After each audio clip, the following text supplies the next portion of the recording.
Alright, I got time to kill until I go to the town at like 3:30, something like that. Yeah, 3:30. So make sure the effects are off right now. Feeling lackadaisical, for lack of better termsicles, and so yeah, I'm getting stoned, and I don't really want to like write anything, but I do feel like playing some music, so I might do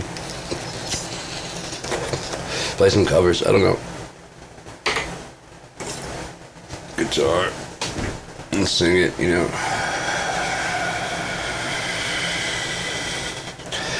I really don't like doing that thing like I did the reunion. I was so fucking high just to get through that shit, dude. That's my family. I mostly practiced the whole reunion because I didn't want to fuck up. It's not, performances aren't a fun thing for me. Recordings are fun. Because you get like the best version of the song down, and then you get it mixed out to like the proper way. And so you can do all this crazy shit that you can't do in studio that you can't do live. You can do it live if it's pre-recorded, but like I can't have like necessarily the sound panning around yet. I've got all the tools necessary. I just got to get my shit set up correctly, and I'll get it there eventually. I hope this is broadcasting now. I'm not doing the stupid thing where it just doesn't. Properties, meaning like 3, 4. It says it's going. And this one's virtual 1, 2. Yeah. I was gonna say I could play some drums or something like that, but I might do that later. Just to get my exercise and get some movement in. I've already walked to the store and back twice. This time when I go, because I rashed it up, I'm gonna go ahead and bandage it and then go ahead and ride my bike at 3:30. It'll just be so much faster to get to and from where I need to go. So yeah, I mean, this can't slow me down. It just can't. You know what I mean? Gotta keep on moving. Lord, I gotta get on down. Lord, they're coming after me. I really like that album.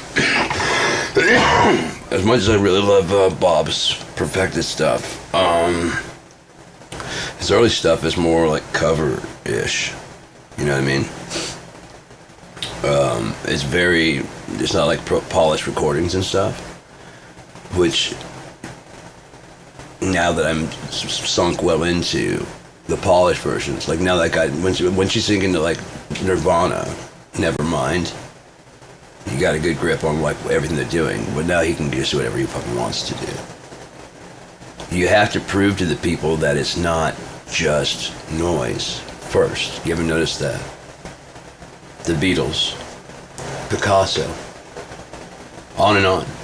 All the artists, all the great artists. They had to do what? Pay their dues, showing they could do traditional stuff so that when they go fucking nuts, you know it's on purpose. Because it's so fucking wild and out there, like they gotta be just making this up as they're going. In some situations, yes. They have an A to B to C to D. Verse, chorus, verse, chorus, chorus, verse, whatever it is, you know, the pattern. And they have the bass notes of where it's going to go and how fast it's going to go. And then everybody does their own thing over a phantom bass line. I've had a vision of this for so long that you write a song that's in a key, and none of the instruments actually hit that note. They purposely avoid whatever note it is. For like the A chord, all the instruments avoid the A note.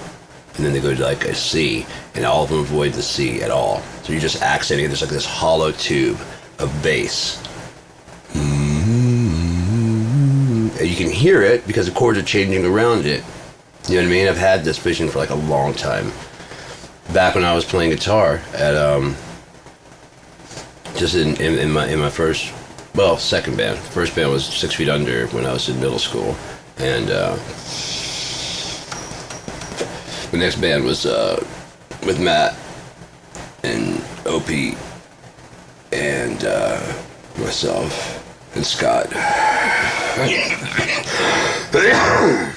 And then everything became like, you know, just I'd rather like a calm, mellow intro, and then Matt would be like, oh, okay, then we can switch over to heavy. I'm like, does everything have to be heavy? I get like the heavy sentiment. Can we just like make this? I get this is probably too sweet and sappy. I get that, okay? But can we just make this like a bit darker? I'm still learning, you know what I mean? I'm like fucking 14, 15, and honestly, I don't have the anger in me.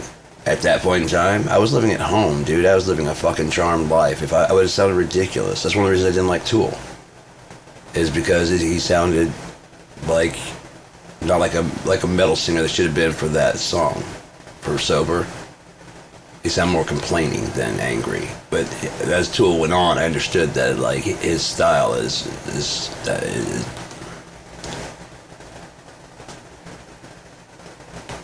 I still don't like that song Sober. It's just two chords. Da-dun, da-dun, da-dun, da-dun, da-dun, da-dun, da-dun, da-dun. There's a whole song. They should decorate it differently if the other thing and keep it sounding. On that, I gotta commend them. They made a hit song out of two chords. Just how the accent, how hard they hit the. Where they took a break. Yeah.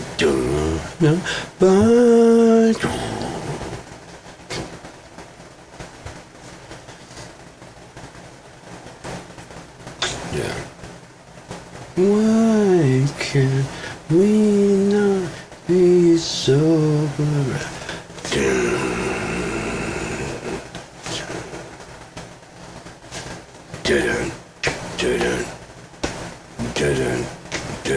This is the whole fucking song.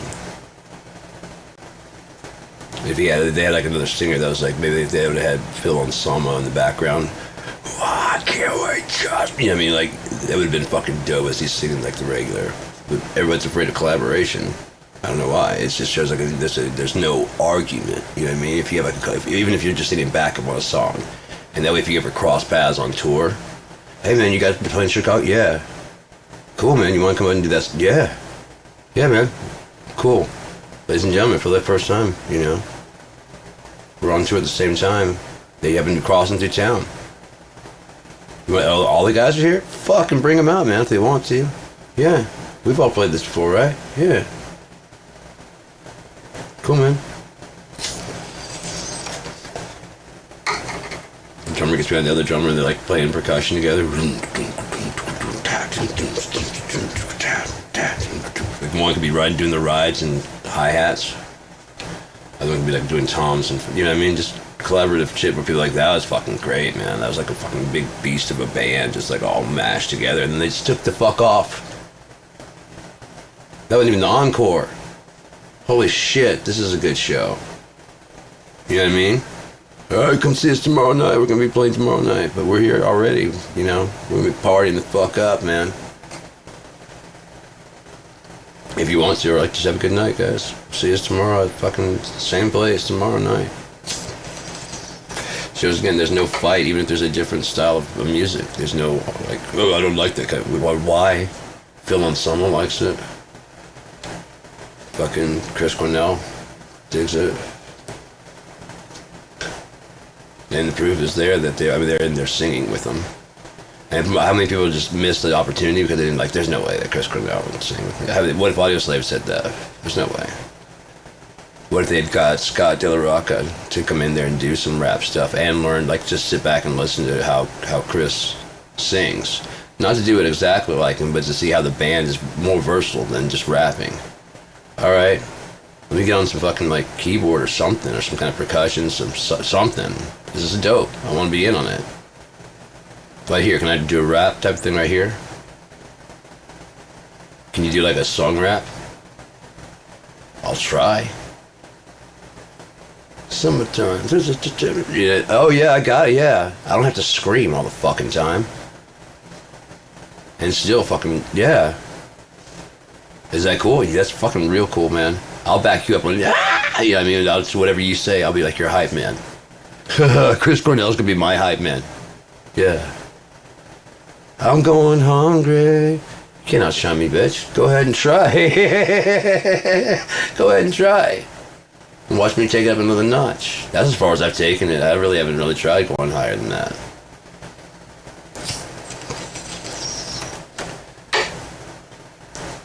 Because he said every time you go to try and find like a high note, he just never found like a ceiling. That's why he had found his, his vocal range. He would go for, and there'd be like a rough note there. But he'd go back to try and get it the next time, and there'd just be a note. And he'd have to go higher than that to hit his ceiling, and then it kind of stress his voice, and then he'd have to, and come back, and then there's just a note there.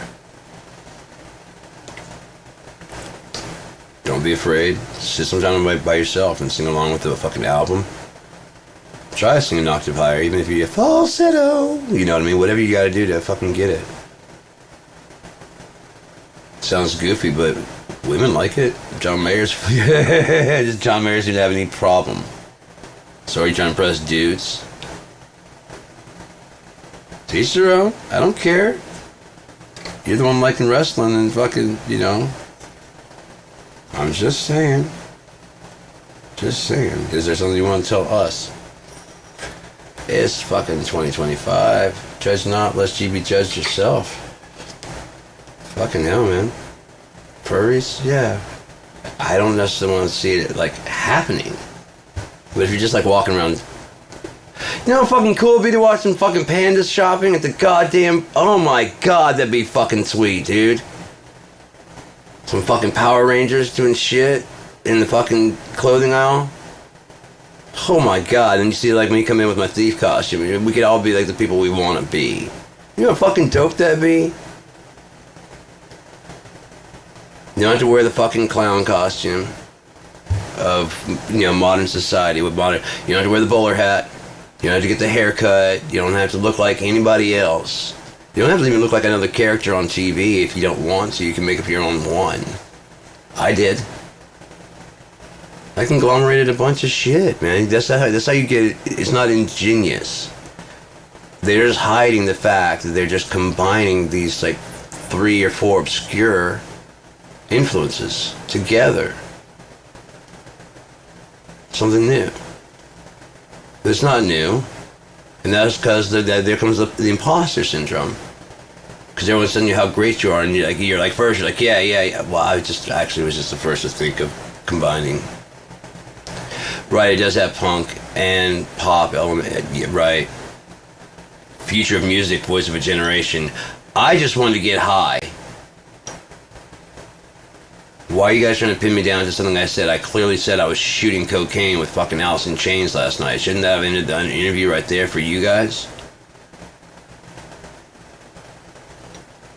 I was up shooting cocaine all night. I was shooting coke all night with Alice in Chains.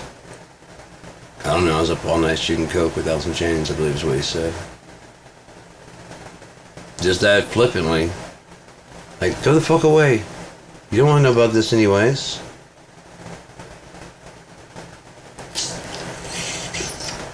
Right, but you said punk rock is dead. Sure. Right. Anyways, what do you mean by that? What do you think it means? Well, I think you're trying to say this. Sure. And that's a quote? You can quote yourself, sure, if you want to, yes. You said that, not me. Gotcha, right. Thanks, Kurt, for the inside scoop. Anytime? How often does that happen to you? All the time. Kurt. Yeah, right. Well, last week when you said, this band sucks. I've met them since then. They walked up and said, hey man, how are you? You know what I mean? They're cool guys. And they said they've never talked shit about... That's true, they've never talked shit about us. Even though we kind of put them out of a job. So they're cool dudes. I still just hate their music. Could have been like, they're still cool dudes. And they would have quelled all that. Now there's a Cold War. Kurt says, cock rock is the death of real music.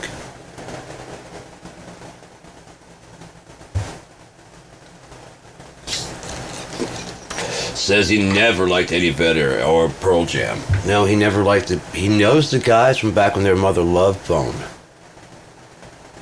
The glam rock stuff, and he never liked that. And he sees like this is like a glam rock version. They're still good guys in his book, but they're like a glam rock version of what he lives. Is how he looked at it.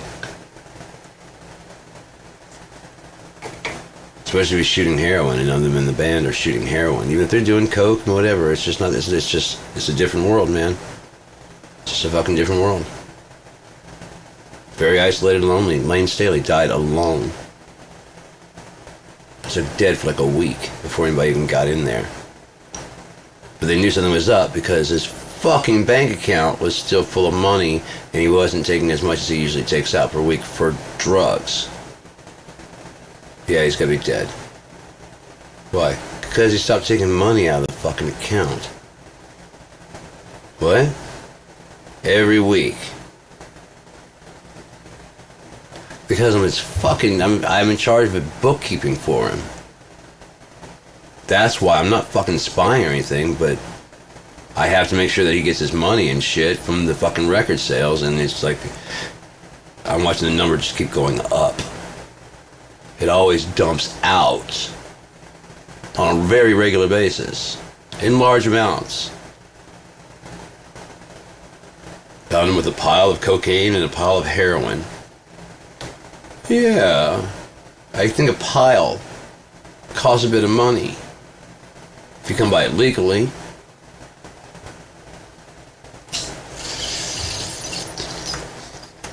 Still had a needle in his arm, I believe. I think what's his name was lying when he said not like this, not like this. I think he was saying that actually he was there when Lane died. Mike Starr was there when he died. Like, not like this, man. I get it. I get what you're doing. At least call 911, man. But that was the actual truth, and that's why he died shortly thereafter, because he saw it and it's like I just can't. He was high out of his fucking head. He didn't know what to do. When someone saw him that way, they fucking put him in the fucking shower, supposedly, and just slapped him awake. They didn't get like Narcan and none of that shit. Or he might have been fine with like dying. He's like, I'm gonna call 911. He's like, don't call 911. It's like, I can't just sit here and watch you die. I gotta go. Like, I can't. You're dying, man. Look at your skin color, dude. Look at I can see your fucking chest, not. Man, just let it happen, dude. No, I can't watch this shit, dude. I gotta go. Don't go like this, man. Don't go like this. I'm just, I'm happier, man. Why is it so hard for everybody?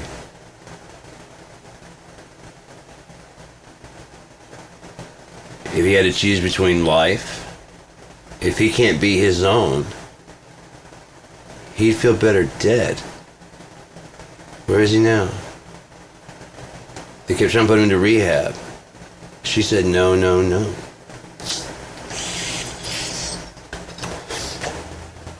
Even if she had fucking gotten clean and whatever, even if you had, even Chris Cornell, let's say he'd gotten clean and been clean for a while and something tripped him up. And rather than having a compassionate ear to go, yeah, man, I'm just a fucking no, dude, it's just today. What? Tomorrow, you start again. Yeah? Just like you did the last time. But you fucked up and you're probably gonna fuck up again. And when you do, you call me. Not to stop you, but to hang out. You understand? Without any judgment. Because I fuck up all the time. I know. It's not easy just to quit, dude. When you quit that shit, you're reminded of all the fucking shit and all the hurt. That's why it's so appealing. It kills all that. Opiates kill all that. But at what cost? Your entire fucking life. Your entire fucking life. You get to feeling like you will never be happy without it. And that's because your brain starts rerouting all pain there. So the pain grows. Because it's not solved. But it's found a place where it can, kind of like a split personality, it can hide that pain. Just numb it out. And the body's kind of like, yeah, I'm cool with that. And if I die, I'm cool with that too. He's gone, she's gone, whoever it is, Plumber Joe, who's, you know what I mean, why does it have to be someone famous? Chris Cornell was trying to say that. How you guys only care about Kurt and Lane and all that shit because they're famous, but you don't know that Andy Wood, a lot of people don't know that Andy Wood was the first. They're like, oh, Kurt's death ended it. No, he weren't around. Andy's death, that broke it. Mother Love Bone was the first to get signed. The A&R guys were there to get Mother Love Bone, Soundgarden, and possibly Alice in Chains, and possibly Screaming Trees. Susan Silver was representing Alice in Chains, signed. Screaming Trees, signed. Soundgarden, signed. On their own merit. It wasn't because of fucking... It was not. They were already signed to a small, like SST, and they were moving up anyways. You think Chris Cornell wasn't moving up without Kurt? Temple of the Dog was already done by the time... I thought it was like a combination, you know, because they had a common friend. No, they had a common friend in Andy Wood because... You ever notice how the kids all play together? Pearl Jam played with the guys from Soundgarden, played with the guys from Screaming Trees, because they're all from Seattle, and, you know, Ellensburg and that shit. And Kurt is from Aberdeen. Not saying anything about that, but isn't it weird that those guys have been in the Seattle area and all signed, and we're all going somewhere until Andy Wood died. And he was kind of like the glam rock kind of king. If you go back and watch the videos, he's kind of like the king of glam rock stuff. You know, he's kind of the epitome of what it was, and like Cornell said, except he was real. He did all the stuff he was singing about, but it still was that glam wearing makeup and shit like that. It's more like the New York Dolls original, the glam rock, not the fucking LA rock and roll kind of, you know what I mean? When I'm in love, you best believe I'm in LOV.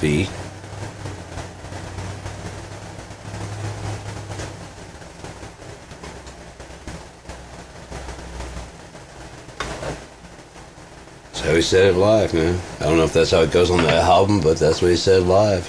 It's kind of like that one thing of live of, he might sneak it in there. I really think they're playing Gloria live, Jimi Hendrix. Gloria. It's just easier. You know what I mean? Gloria. You're playing Gloria. I could see being like, I'm just lost in it, especially tripping acid. That's close enough. I'll get it right the next time. Fuck you. I'm playing guitar and singing. If there's a studio, sure. Fuck you. He really was sneaking.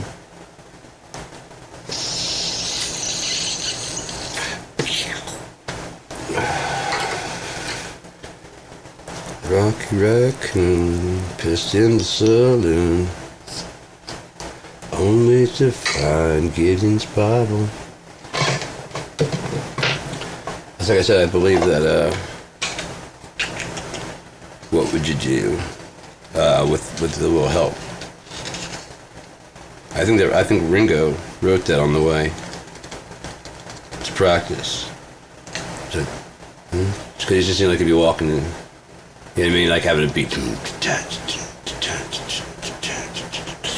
What would you? And he probably is out of key and out of tune. But the kid, what would you do if I sang out of tune? Would you stand up and walk out on me? Because he's the drummer. What if I sang one of the songs? Would you stand up and walk out on the whole band? You're all screaming right now. What if the big nose drummer stands up and starts singing a song out of key? Would you all just pack it up and leave? I'm betting you would.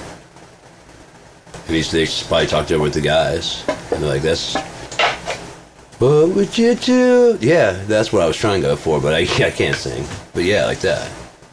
It's a really good song, man. No, I'm just joking, man. No, I like it. Instead of sang out of tune, what if you sang you a tune? Yeah, and that way they could sing along with it.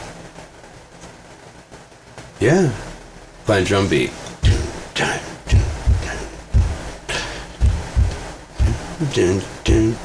Higher or lower? No, that's not. What would you... Yeah, right there. What would you do if I sang that? You know what I mean? They start piecing it together. Just stand up and walk out on me. Let me a river and I'll sing you a song. I'll try not to sing out of key. Where's it go from there? I don't know. Oh, I get by with little love from... I was just working on something like that. You know what I mean? I was just working on that. I didn't know where it's gonna go, but yeah, that's what I was just working on that the other day, like Harrison or something. Yeah, I mean, whoever. See if it was in key. But if we tuned it to G, then drop the tuning down. There you go. Yeah, that's in key. Oh, I get by with a little love. Yeah, so that you can get by with a little. At least they get high. Could be. Gonna try. I don't care. It's fucking brilliant. Love from my friend. Yeah. I can see the whole thing fucking going that way, man. But I don't know if that's really what happened. But it'd be fucking great to talk to Ringo. He's like, yeah, that's exactly what happened. It's exactly what happened. More or less. I mean, you got some of the people wrote it, but that's how it started, and that's how we wrote it. Just passing it around to people. With a little help from my friends, I got that song done.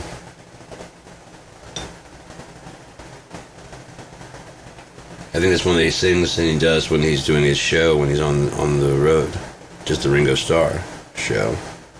He said to this day he still gets nervous going out on the stage every time, but over time it got like further and further backstage. Like he'd just get nervous and he'd going out, and it'd be like until he sat in the drum set. At the drum set, once he sat there, he felt confident and whatever. And then it was like once he hit the carpet, and he just kept going further and further back. And once he said, now that's when he takes that first step. He's just nervous. He says he's nervous until that first step. And when he takes that first step, it's like, oh yeah, I know what I'm doing now. It's like, they've been doing it for so long. You know what I mean? It's kind of like that time I got really, really fucked up. Not in, but my muscle memory. I'd been playing the song so much, I knew what to do, even though I was fucking drunk as shit. I was like on autopilot. I didn't even know what the song order we're gonna play. I couldn't remember none of that shit. I just remember I was like, oh my god, this is gonna be so embarrassing. And I put my foot on the wall pedal, and as soon as I did, my head just kicked back. Wow, and I just fucking started wailing away, man. Oh yeah, I remember now. I think I had to play drums. I think I fucked that up real good. Yeah, it was like a punk beat. And I really didn't know how to play drums that well, I had played, but I needed to practice, And that's one thing, that drums are so loud, nobody ever wants you to practice. With these, I've been able to practice a whole lot more, and I've gotten a lot better. And it's kind of like beating those Bach tops, like I used to beat on, and the Pringles cans and stuff like that. Those make such good percussions. There's so much percussion shit around your house that you don't even know about, that you're not even thinking about. These right here, you can just get a box of rice. You shake that shit, It doesn't have to be...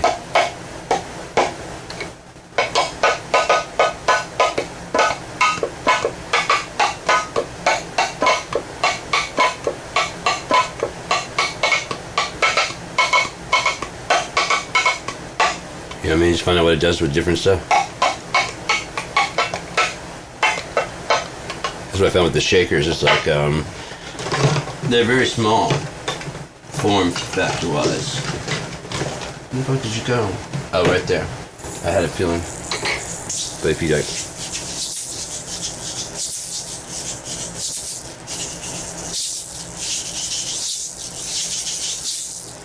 that kind of stuff.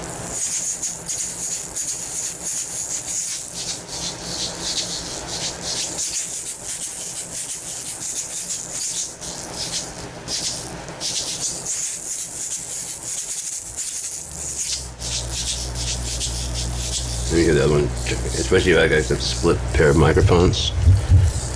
I'll split them like this. And so that way I'll phase out the two microphones. So what this one hears, because they're matched. What this one hears, it cancels out with this one. And this one hears, cancels out with this one. Because of the way that they're phased. And I'll separate them as far as I can. Phase them like that.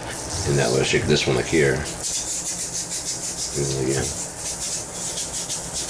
And then I have this one over here and that here. And if they do catch each other, it phases each other out.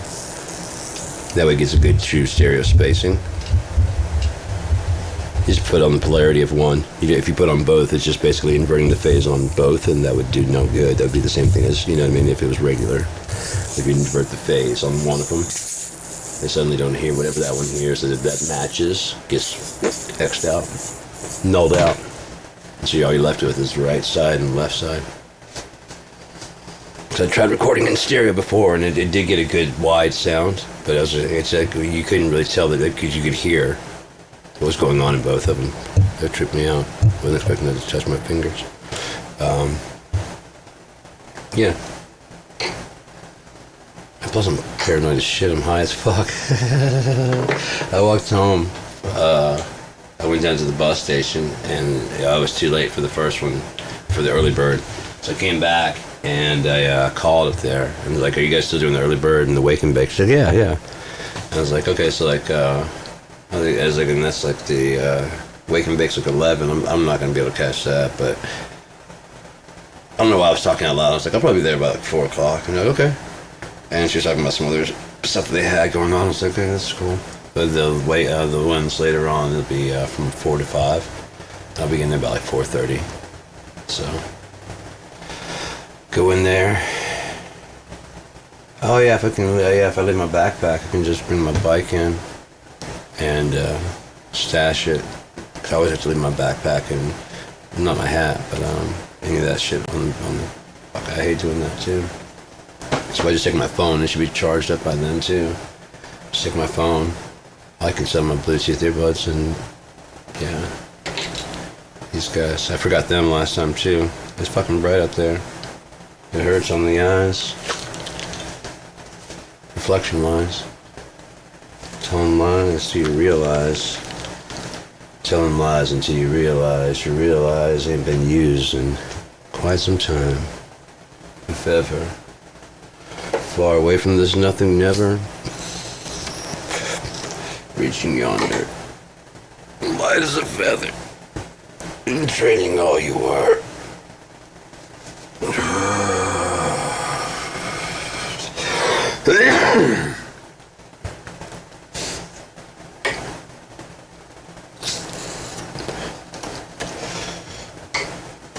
That's why when I was doing the ketamine, it was just like such a breeze, because like, even right there, I had to like judge each word as to what it, you know. But with the ketamine, I could just go, whatever, like just free associate. It was fucking great, man. It was fucking incredible. Just to be like, I was like, this is freedom. This mentality I have right now, this is freedom. It's not that I am truly an anarchist, but I truly have control of myself until people start acting shitty. And I still have control of myself. I just might have to control them too. You know, I mean, that's the way it works. I'm not going to be bullied around. I'm not going to be pushed around. Plain and simple. Like I said, the government is going to come after me soon because I have a outstanding debt. I explained to them, and they're like my appeal for why I don't owe the debt. I'm like, I don't sign financial, legal, or medical documents, Sean Battle. Something hackers wouldn't know. There is no Sean Battle here. I even did a 3-hour video about it. There is no Sean Battle here. They served papers to Sean Battle. I didn't even know what it was. But they're like, hey, he's like, Sean? I'm like, yeah, because people that know me as Sean. Rush Sean. And so I was like, yeah. Sean Battle? I'm like, yeah. It's like, here you go. Can you sign for this? I'm like, yeah. What is it? She's like, you've been served. And I'm like, okay. I give her the pay outside, and I'm Sean Battle. I give her the stuff back, and she's, they're trying to rush away like I'm going to scream at her or something like that. People get served with papers. And I want to be like this, and I saw, like, oh, no, see, this is legally, this is wrong. No, there's no Sean Battle here for that. For legal purposes, look at the paper that they served. They served Sean Battle. They didn't serve Sean Battle. So I've been ignoring the fucking things. Completely ignoring them. When I have to do a show cause, which is what they should do for contempt of court, like why I didn't. I'm going to bring in my fucking stack of files. As a matter of fact, you wouldn't even let me in this building if I were claiming to be Sean Battle. Your security's tight as fuck in this building, right? You're supposed to have like a real ID soon? By December, right? Yeah, I'm not doing that. Why? Because I had to use my driver's license, I had to get my social security number, my social security card, and a goddamn, and then that's in here too. That's why I have it in here, my certified birth certificate. So I'm not getting your real ID. Because I don't believe in the mark of the beast, okay? I already know what's up, and I'll show them on the fucking thing. I already know what's up, dude. And I don't want it. I don't want it. I don't want it in my hand, and I don't want the fucking card. If I have to go to jail for that, that's fine. Why do you think Elon Musk got his hands on the treasury? He wants to start his own currency, and America's fine with collapsing the dollar, because it's worthless any fucking way. It's a fiat currency. You haven't noticed that it's gotten more and more like monopoly money? It's thinner. So many protection things on there, and so many colors. If you ever sit them next to fucking monopoly money, it's about the same colors. Nothing else. Look at like the pink on the Queen's notes. Is that Canada or is that France? I mean America. England. Sorry. They're all about the same. European Union. They're about as unionized as we are. Which is to say not. United States? Are you fucking serious? Half the people think that Donald Trump's a good idea. And half the people think he's a fucking Antichrist. And the ones that were the other half are realizing that they're wrong. And I said, when he loses about a half of those people, he's going to start doing some wild shit.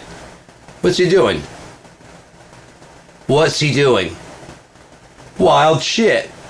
Because he's lost about half of his supporters. And pretty soon he's going to go, fuck you, I don't even need you anyways, I already got the office, and what we're planning on doing is already done.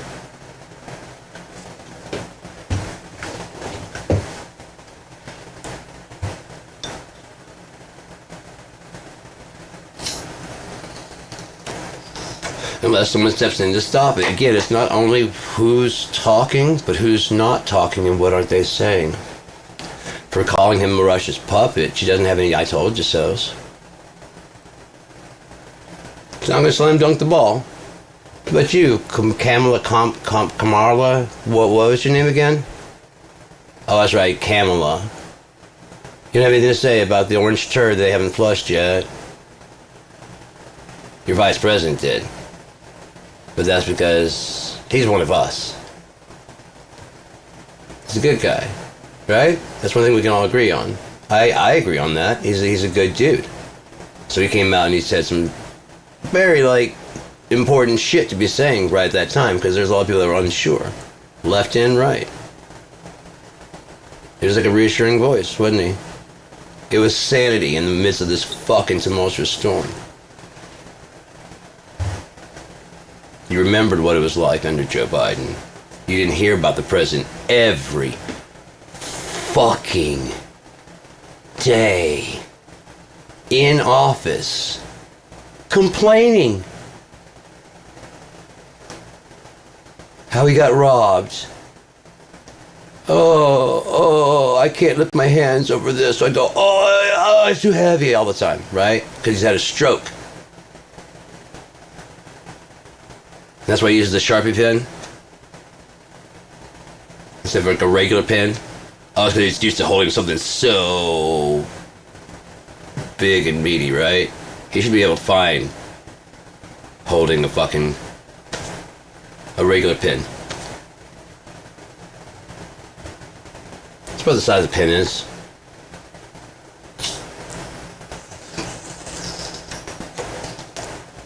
Right?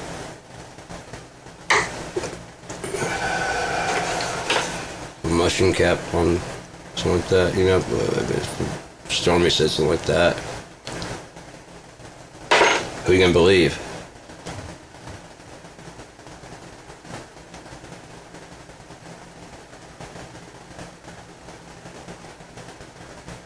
I guarantee you there's no problem. Really?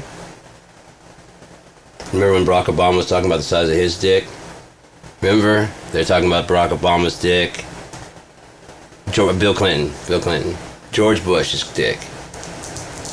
Ronald Reagan's dick. That wasn't Democrats and shit. That was them arguing with each other about the size of Donald Trump's dick. Because his hand size was small.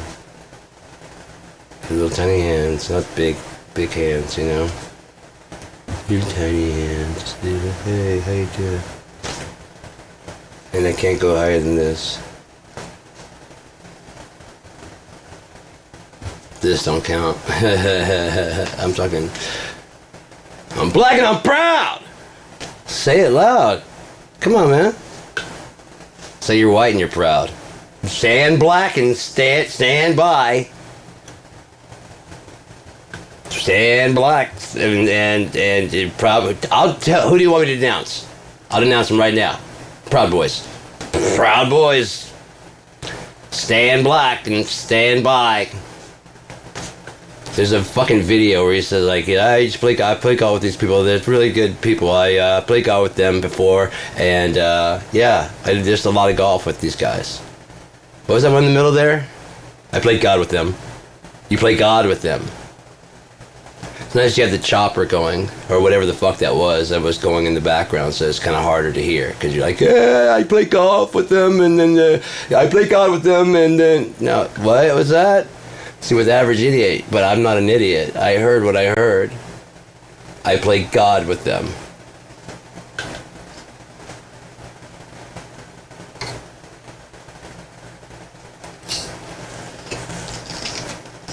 Remember when they were mocking Joe Biden, Canada? They were gathered. They talk about like they said they talk about like Boris Johnson. Remember how goofy Boris Johnson looks and stuff. Even that's just a show, so that you're surprised when he does something good. So the standards are way down. You know what I mean? Way down for Boris. He rides a zip line correctly. Look at him. He got all the way up the ladder, and supposedly when he goes out of the house, he just messes his hair up before he goes out. That's an intelligent guy. I'm sorry, but that's an intelligent guy. God, you guys fooled all the way to the fucking parliament or whatever the fuck you, a prime minister? Yeah, fuck you. That's a clever guy.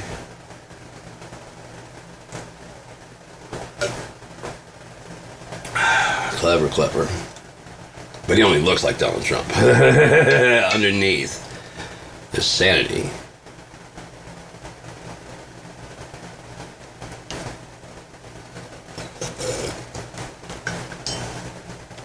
It's a headache, man. Just right there. Sorry, I already took some pain meds with them. Oh, it should be kicking in very soon. It's just like 2. Oh, but I didn't take. Oh, that's what it is. I didn't take my Lexapro yet. I should probably take this. Do you want to listen to music real quick? I'll put on a song and then I'll go do that. I gotta take my meds. If there's a half in there, I know I already took one. It's the problem with sleeping, kind of fucking weird. Alright, music for the show. I want to play some Troth, some new Troth. I want to play some Troth. So play Believe.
Smoky Doky Roki, Kanoki Choki.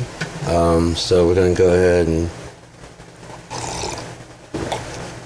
Oh, this is so good. Cranberry pineapple. So good. Oh, it's good. Holy shit, the original track of Cover Me Ugly. Like the rough sketch of it. Huh. Let's see what this, if this is it.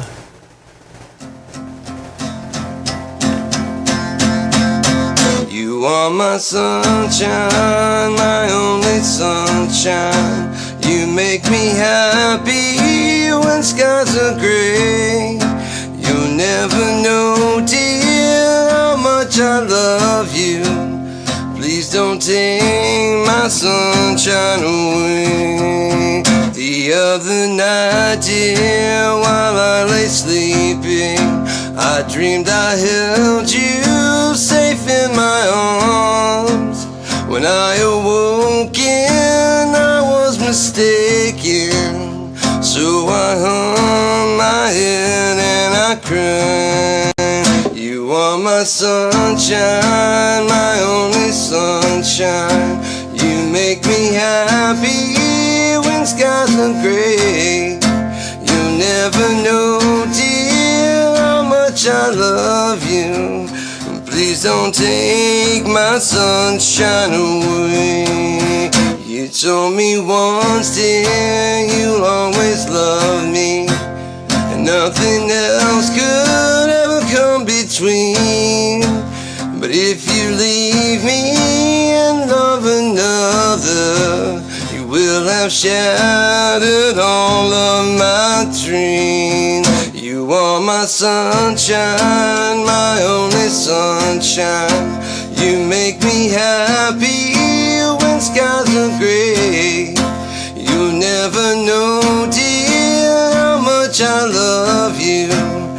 Please don't take my sunshine away. You'll never know, dear, how much I love you. Please don't take my sunshine away.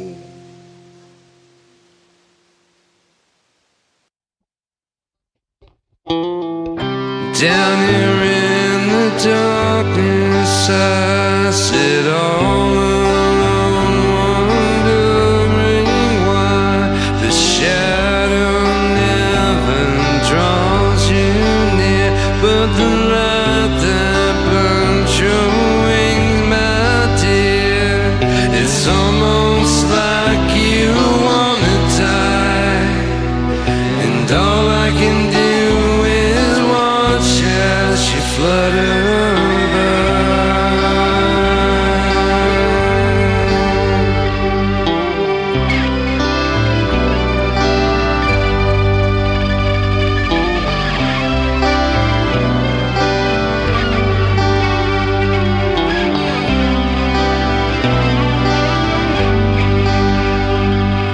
It's almost like you wanna die, and all I can do is watch as you flutter by.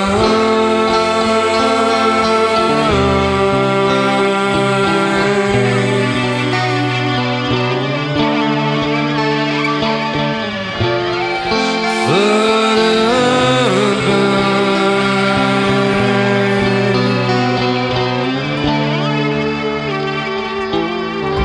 Down here in the corner, I sit all alone, wondering why the shadow never draws you near, but the light that burns. Goodbye, my dear.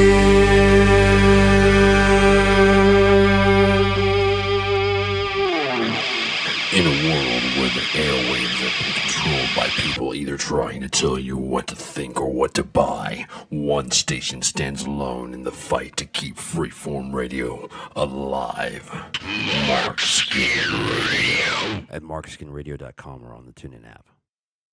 In a world where the airwaves have been controlled by people. In a world where the airwaves have been controlled by people. Hey, this is Sean Battle from the bands Gearedma and Dumb, and you're listening to Mark Skin Radio. What the hell is Mark Skin Radio? I'm glad you asked. Hey, this is Sean Battle from the bands Gearedma and Dumb, and you're listening to Mark Skin Radio.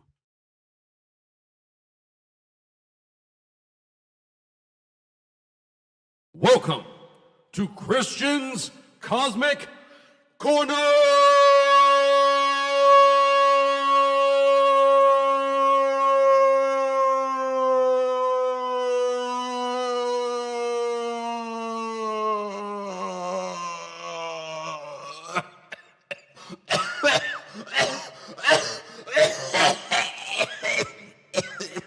Worth it.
All right there, that is Gearedma / Dumb with the song called And Then It's Gone. I should have a solo and stuff over there. It's gonna have like lyrics and things. It's just that's the sketch that I'll start with when I go ahead and phrase it out, you know. And so I'll have that MIDI information right there. All that shit is all MIDI, and so I can turn that into whatever I need it to be. That fake drums and the fake bass and all that shit, I can move them to BFD. I can move the bass to Moto bass or any kind of bass synthesizer that I have to make it sound realistic. And then I can move that to a guitar. I can put it on a fucking, I really love the sound of Clevgren's Winter Garden plugin. It's not very expensive, but it's like fuck, what's it called? Music box. Love it. Fucking love it. I always love music boxes. Since I was little, man, I just love them. It's really cool. You just wind it up and then it plays you a song. Fuck, that's amazing. I'll drop a quarter in, nothing. And then, like, my mom's jewelry stuff, would spin the, you know what I mean, like the shit around.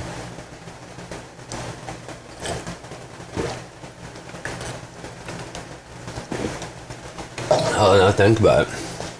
Kind of shows what I was talking about. I can remember all the jewelry boxes and all the stuff inside of them. But my mom doesn't really wear jewelry. It's probably like my dad would buy stuff, you know. Anyways, just had a thought, you know. And then it's gone. It's kind of like when she got the, like I said, there's a lot of shit she would let slide, but she was never going to let my dad go without he loves that Hellman's mayonnaise. Sandwich spread. So help me, I opened the fridge and I saw the generic in there.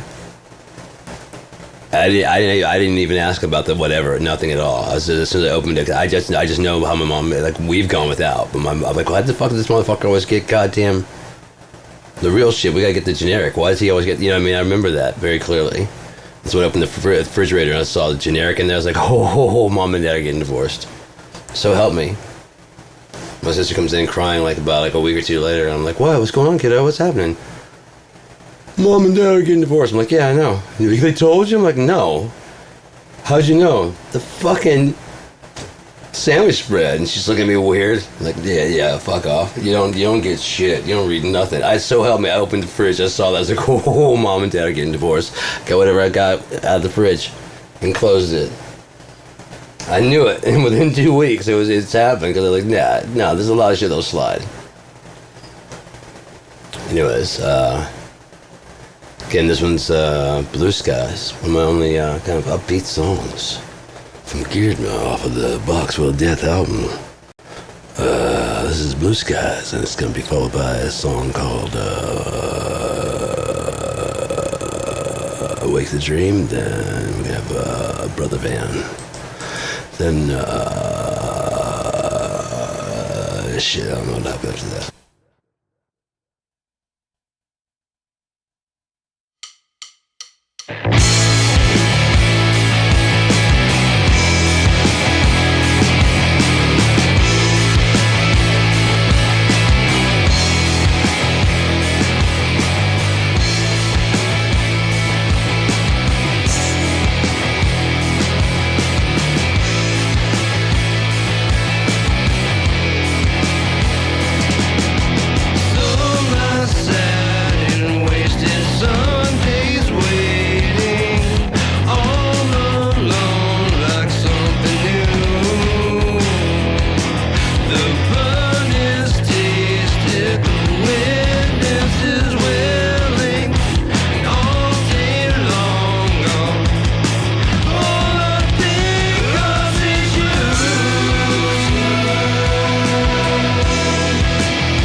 Alright, so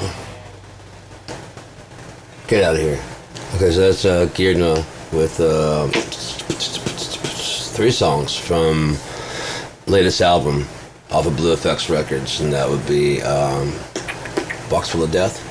The first one with them was Highly Derivative. My second one was Besides the Point. It was just B-sides from Girdma tracks. It's like previously released tracks that I now remixed and did this. I found what I was looking for the whole time. There's a new version of Disciple. There's a song called Inner Light of Was. I've got a version of I Know called The Gut Mix, and then I've got another version of I've got a version of Paper Elevator. I want to see if it's my brother's song. I want to see if it's actually, I recorded everything. I don't know if I recorded the vocals. I think I did, and it's probably pretty bad. My brother's a better singer. That's alright. That's why I always wanted to work with him, but he just never wanted to work with me, so it's all good, man. It's all good. Mixed down test, advertise. I don't mix it. When you've lived with this as long as I have, it doesn't fucking matter anymore. It just doesn't fucking matter anymore. Like I said, when I called him, I was like, what am I going to lose my brother by telling him what everything he thinks is fucking full of shit, and that he's a complete fucking asshole his entire teenage years? Would that ruin our fucking great relationship? So I had to call him back. I mean, because it was just bothering me that he was talking like a goddamn psychology textbook. It was so fucking gross, dude. I think some of my trauma stems from dad's alcoholism, and therefore I was like, taking that, and I'm like, if you repeat one more goddamn thing out of a fucking psychology textbook at me, oh, I'm gonna smack you in the fucking head. Alright, cool, man. I had to call him back. I was like, you believe all that stuff you just told me? Yeah. And that helps you? Yeah, why? That's no problem, man. Why, what's going on? Fuck it, we're in here now. We're in the room now.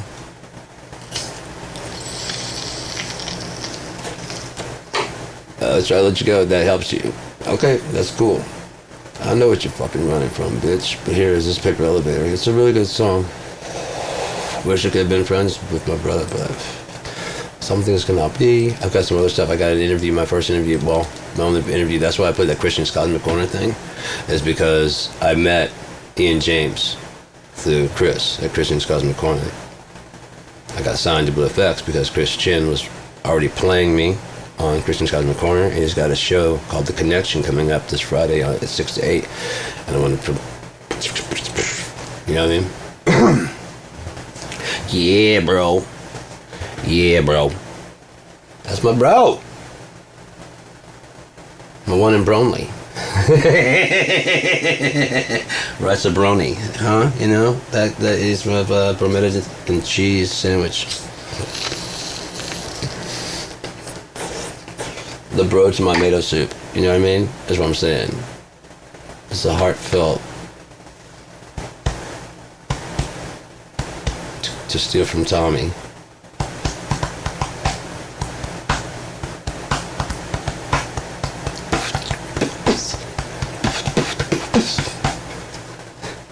We're sitting there and this girl walks by and we just both got like, damn. And he's like, that girl makes my heart go. I'm like, oh hell no. Beatboxing hard and shit, like, hey girl, don't slow up, hold on. Put a little pep in your step when you're walking up. Hang on. What song are you listening to? No? It's just that booty shaking? Alright.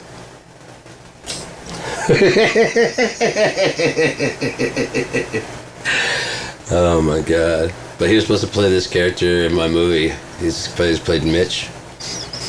And it's kind of my fault that Mitch gets fucked up that way, because like my character's always dropping acid. And he's always like, hey man, we can give some hits for me.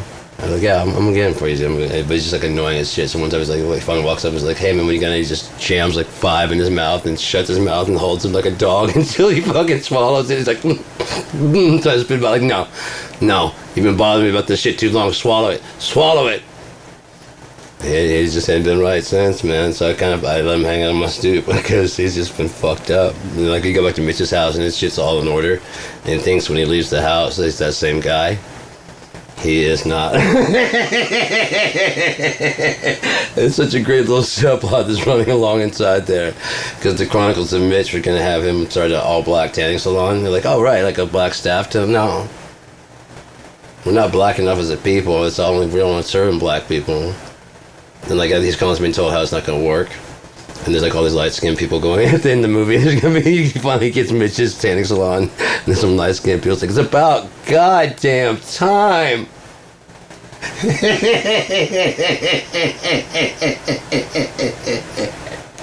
And like there's darker black people coming out. Hey, you're Mexican, man. Ah, fuck it, yeah. I guess he turns like his hat, you know, something like, you know, but so like, yeah, never mind. You cool, man. You're black. You're black enough.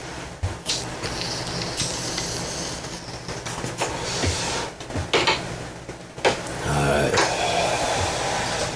You go up to like some guys, some white dudes that are like pretty tan. You know, Harold, my man. And they like, do like the fucking, you know what I mean? Like, like it's supposed to can hold her white guy.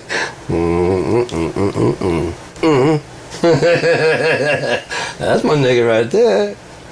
Oh, that's Harold saying that with his cane. That's my nigga right there. Let's slide this time, Harold. Would you like me to pronounce the ER? Watch yourself, Harold. That'll be cool.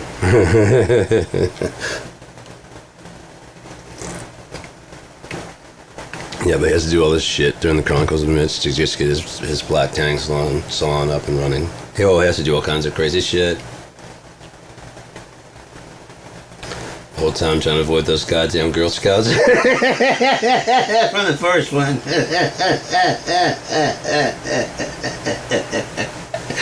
Oh shit, Mitch, he's gonna have like a bodyguard. What I was supposed to say is just, yeah. There's this big Asian guy that worked at I don't know if he was Japanese. I don't know. He was Pacific Islander Asian, and he was a cool dude. And he was a little bit bigger, and so I imagined him as the cast. You know, cast as that role for the bodyguard. Just yeah, and like a little belly. Like, oh, I gotta talk like that, man. Like, just you don't talk, man. You don't talk. I just don't know I have to do this. Unless you're better when you just say yeah. Yeah? Yeah. Yeah? Yeah. Yeah. Yeah. No. Yeah. Yeah. Know what I'm saying? Yeah. Right. Exactly. That's what I need out of a bodyguard right there. Right? Yeah. Am I wrong? Yeah.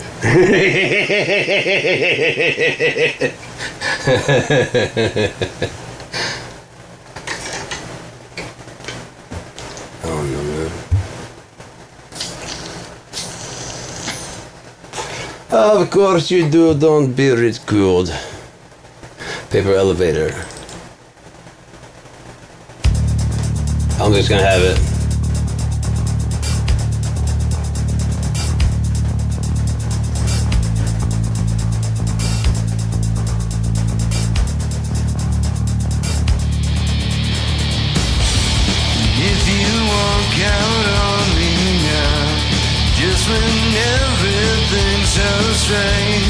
I will never See you again. Don't see these puzzles of my mind. The way the sky's Been rearranged. turn my one Right day into 10. and it's all because of something in my blood. Wash me in streamline yellow blood. Nothing left to hold me to the ground. While the paper elevator's spinning round.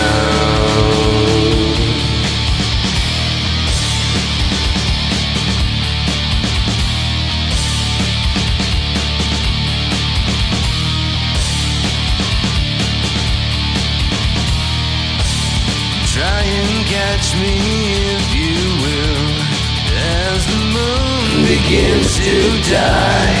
7 o'clock be on my side. The ocean's knocking at the door, the sirens drifting on the tide.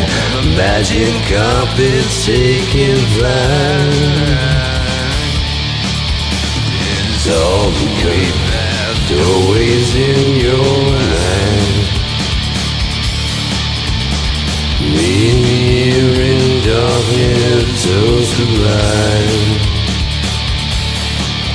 'Cause the mysteries are kept there deep within. While you ride with paper elevator skin. Oh, you're so strange. You're in the elevator, and the elevator's inside of you. Never thought I'd find my way through this constant stream of life. Find myself inside your head.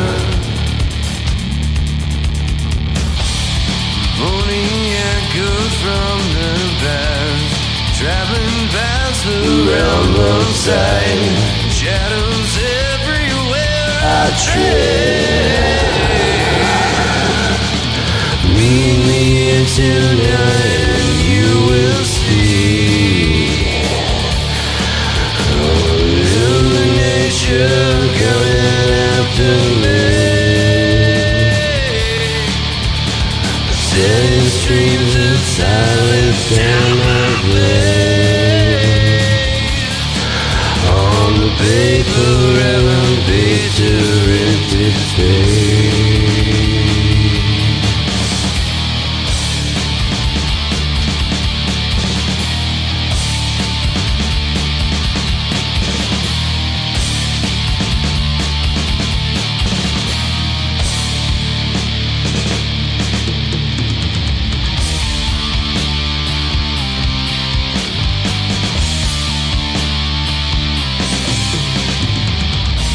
And he killed this fucking solo, dude. It was so dope.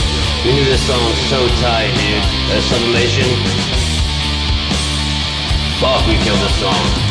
The crowd just was dead silent after we fucking finished. I thought they like didn't like it, and then they waited for a second to see if any more was on this. As we they knew it was done, they just rubbed the whole house and just it's like a house party. Fuck.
All right, we just heard the track I Know from the band Geared Mar.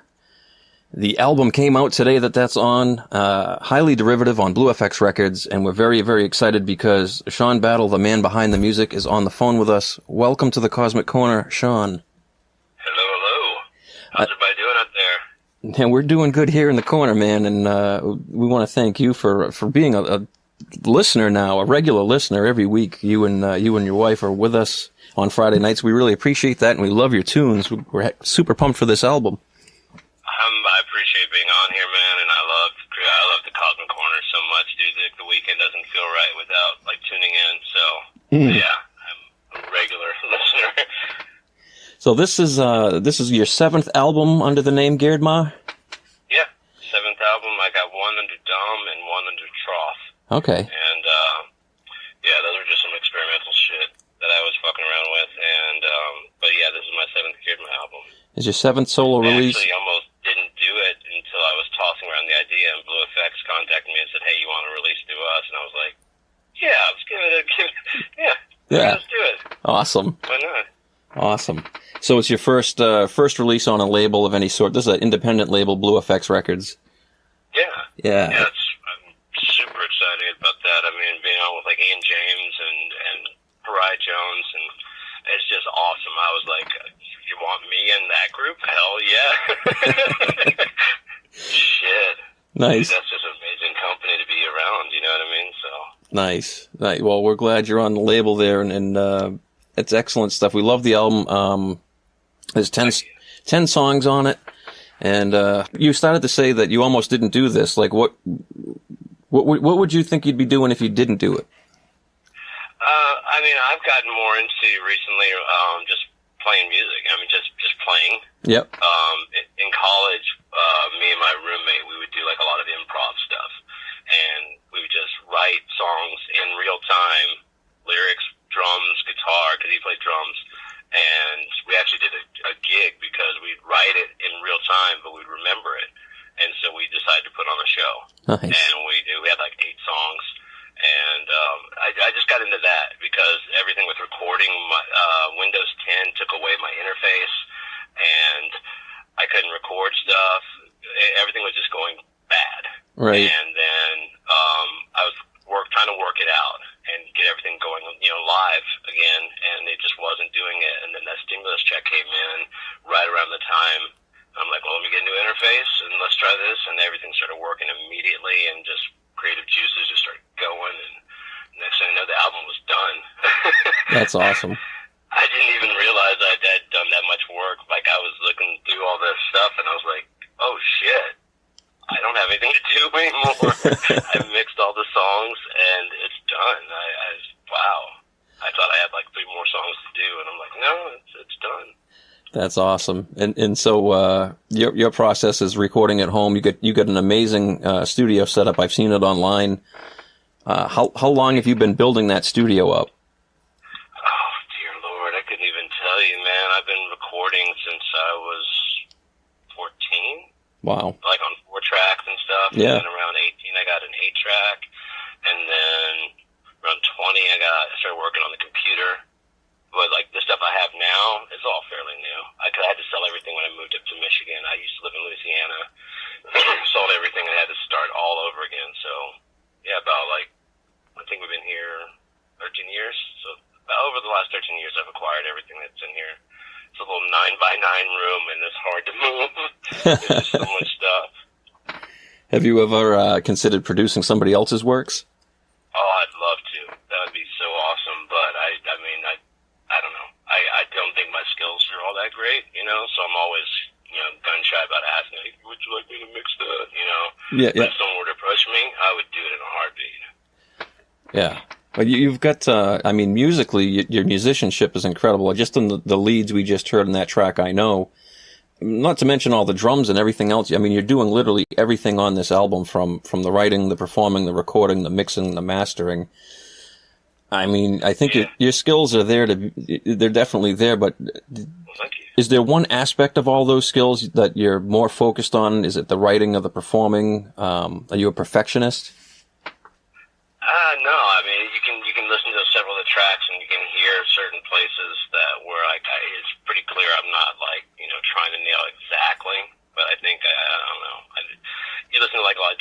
production, and his voice, you know, like a lot of his backup stuff doesn't line up exactly perfectly, but it has that feel, that artistic-y kind of feel. Right. And so, as far as like my preferred instruments, probably guitar is what I started on. Yeah. And as far as like how I approach the music, I don't know. I have like a small idea or a riff, and then I just kind of just sit there and think about it and get fucked up until something comes together. Oh my god! And yeah. As you were writing this album, and then when it came to its conclusion, and you sat back, you must have listened to it, I don't know, 1,000 times, I'm guessing. Oh yeah. Was there any surprises? Like, did you ever like impress yourself? Like, holy shit, I actually did that solo, or anything that stood out to you that in the moment you didn't notice, but listening back you really did and find cool? I'm trying to think which one's on there. Paying debts. That was an interesting one because I never approached that. That one I tuned the entire guitar, well, all the guitars to like a D chord, like Richie Havens does. Yeah. And it was a tribute to Richie Havens at first, and it still is. But I started messing around with like making chord structures where he uses like kind of like the one finger technique for the chord. And next thing I know, I had this song, and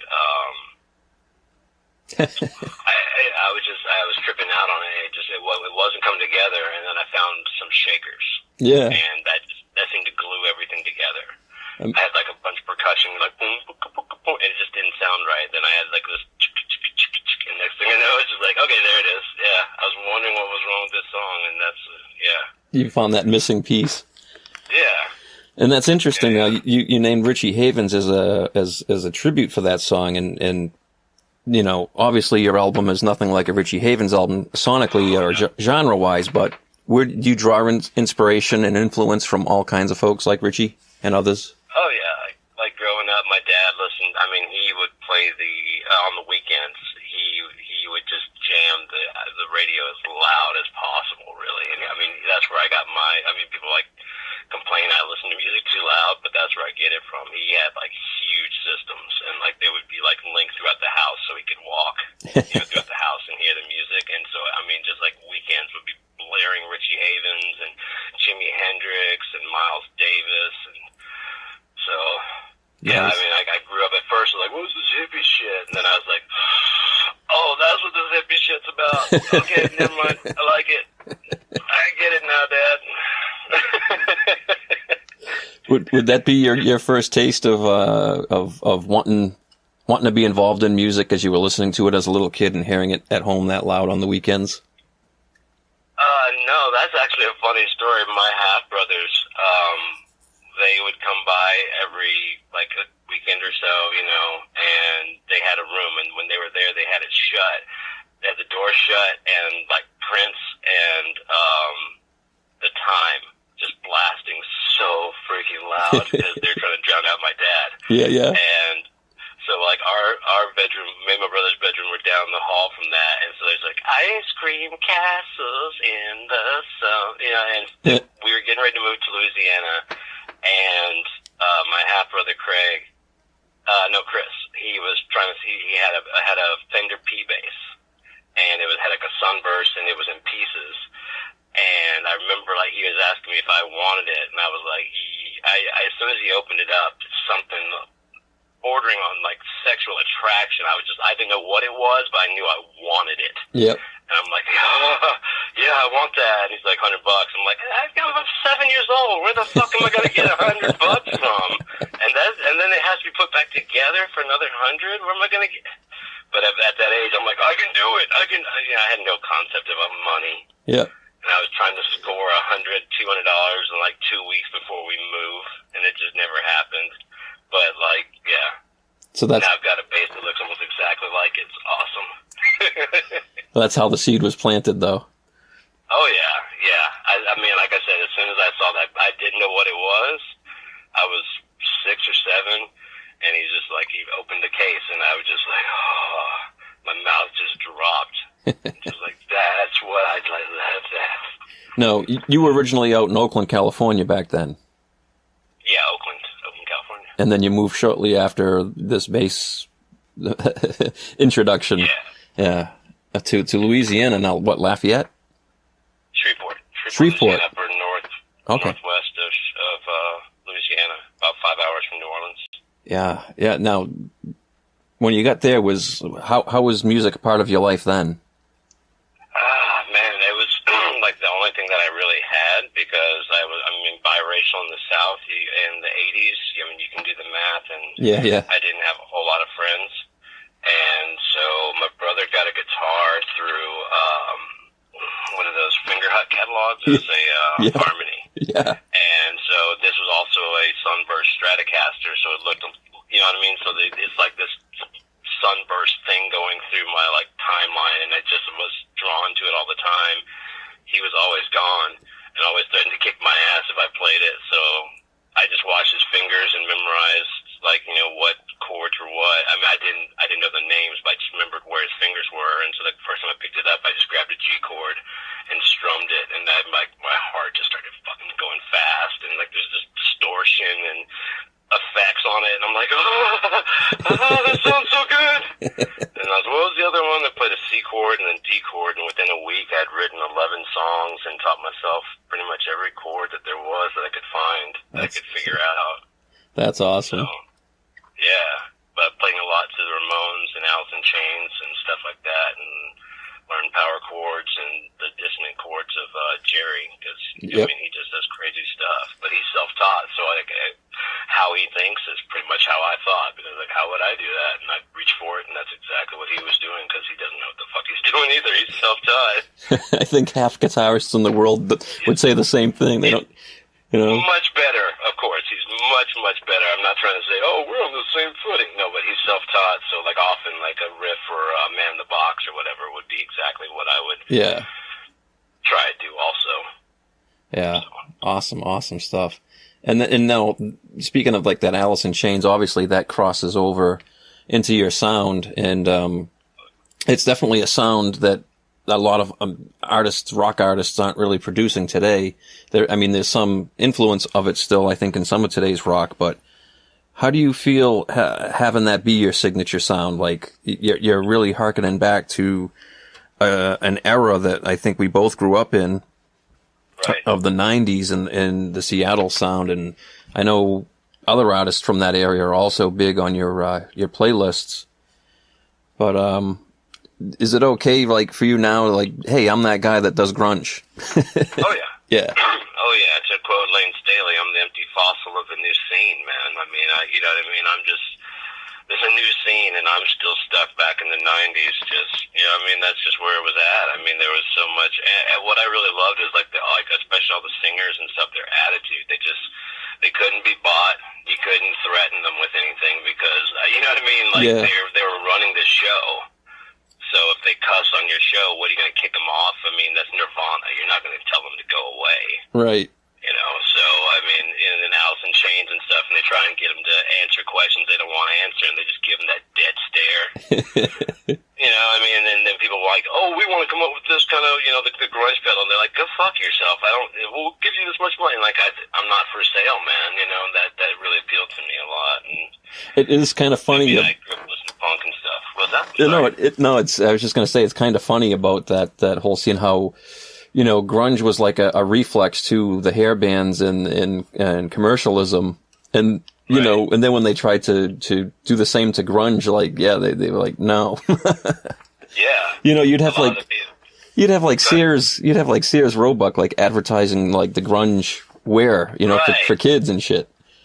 That was so awesome. Gary Lee Conner shared, he said that it still cracks him up at, like, Kmart. And they had, like, these people dressed, like, in 90s, quote-unquote, clothes. And it was like, get the grunge look. And it, like, had, you know, I mean, like, you know, little price points pointing to the, you know, flannel shirt, you know, and then the shorts, and then the long johns. It's just, like, it was so marketable. And they just, like, and that's when everything just started going down the tubes. And, like, none of the guys that, I mean, I get, like, Alice in Chains wasn't metal. And it wasn't rock. It was something grungy in between. And at first it made it good, but then everything became grunge. Right. It was like, fucking hell, man. Alternative was a perfect name for it, because it wasn't your mainstream. It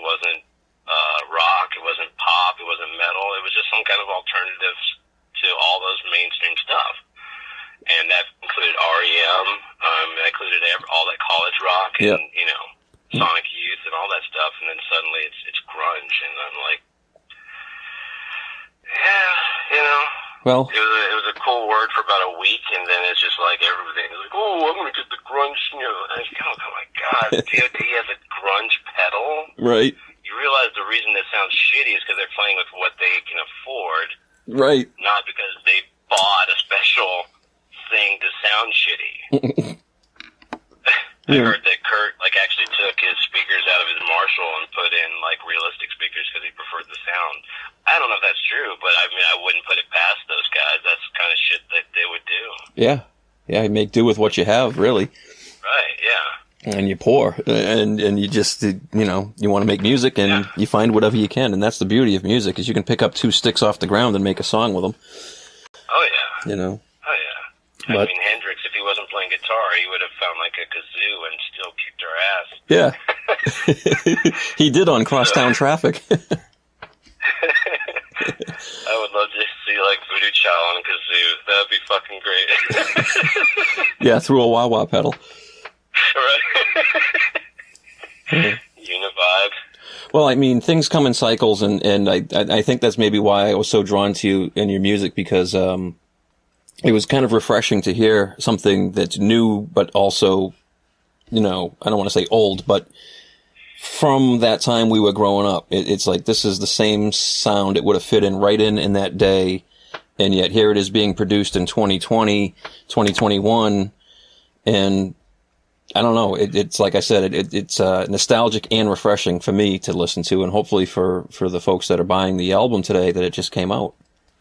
Yeah, I hope so. I mean, I appreciate that. Some really kind words. I mean, one thing my brother said is that one of my songs from one of my old albums sounded like a B-side from Alice in Chains, which was kind of felt like a slap, but at the same time, I was like, well, it still made the B-sides. You know, it still made the B-sides. That's fine. It's, you know, it's whatever. A backhanded compliment, yeah. Yeah, exactly. But I mean, I understand. I mean, I get that I'm not reinventing the wheel, and I think that's when I really kind of, I won't say fell into my own, but accepted what I'm not a pioneer. I'm no Kurt. I'm no, you know, making new stuff, but I did really like the music, and I really have a lot of appreciation. I understand it, and I don't want to rip off anybody. You know, I'm not trying to do Right. that. I'm not going to release Black Hole Sun Part 2 or anything like that, but What, that same kind of, like you said, a nostalgic feel. That's enough for me. yeah. And I mean, you're good enough at it. You know what I mean? The talent level is there. So it's right on, as far as I'm concerned, it's right on par with all the bands you've named. Thank you. I appreciate that. I don't see it, but. Well, yeah, I understand that too. Yeah. I think looking from the inside, looking at it, all you see is the mistakes, and from outside, you're like, "Hey, that's pretty interesting." And I'm like, "Well, what about that? What about what?" And that right there, you hear that note? No. Right. Yeah. How can you not hear it? It's all I hear. Exactly. Well, yeah, that's the difference between a writer and a listener, and Right. you know it because you did it, but you'd have to point things out, and that's the way it is for everything. I mean, every live show. There's things that happen on stage that the audience doesn't know about or didn't see or didn't pick up, but the band members know. Yeah. You know. Some comedian was talking about that. They were talking about how they hate. Oh, I think it was Paul F. Tompkins was talking about how he hates how musicians will be on stage and then look at each other and start laughing. Yeah. It's because they know how the song's supposed to go, and they know it doesn't go like that. I mean, the drummer might have put a bookie where it's not supposed to go, and then they look back like, "What the hell was that? That was dope." Yep. And then everybody starts laughing because it was awesome and it fit, but no one else in the audience gets the joke because they don't know that it wasn't supposed to be there. Didn't belong there, right? Right. Yeah. Well, man, I want to just congratulate you on this album. We're very proud of you in the Cosmic Corner and excited for your success with it. And I know it's been gaining. We're certainly playing it here on Mark Skin Radio, and I know it's been played in Australia and the UK, and you've had some worldwide things happening. That's pretty friggin' awesome. And yeah, it's all because of you and Blue Effects, man. I had nothing to do with it. You can look at my old albums. I had nothing to do with that. It's just this album, with the help of MSR and you and Blue Effects and Tom over at Outdoor and Adam and yeah, everybody. I mean, it's been amazing. It's been a dream come Well, this has been awesome. That makes us happy to hear that. So, I mean, to be part of someone's dream coming true is pretty freaking cool. So thank you. And we want to hear some more songs from it. We're going to hear Nobody's, and then you picked out, we're going to hear Alive and Well right after that. So, ladies and gentlemen, Gerd Mar, Sean Battle, check out the album. It's available everywhere on Bandcamp, all the digital platforms, Spotify. It came out today, and if you like what you're hearing on the radio show tonight, please do give Gerd Mar a like on Facebook and follow along his career and path. And any thank yous, shout outs, hellos you want to give while we're still here before we let you go, Sean? Let's say hi to my mom who's listening. Say hey to Mickey, who I know is listening. And then, again, thank you and everyone out there who's been listening and helping out, because I've been noticing a lot of traffic to Geardma and stuff. And since you guys started playing me a long time, a while back, back before we did that book review. That's right. But, yeah, I mean, there's been an increase, and it's not me, it's all you guys. So I want to thank you guys out there, and you, Chris, for putting me on, man. Absolutely. That was a chance meeting we made there in that, Tosh forum, but, I mean, it was awesome. Absolutely. All right, everybody, this is Nobody's from the new album, Highly Derivative by Gerd Mar. You're listening to MarkskinRadio.com.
coming after you.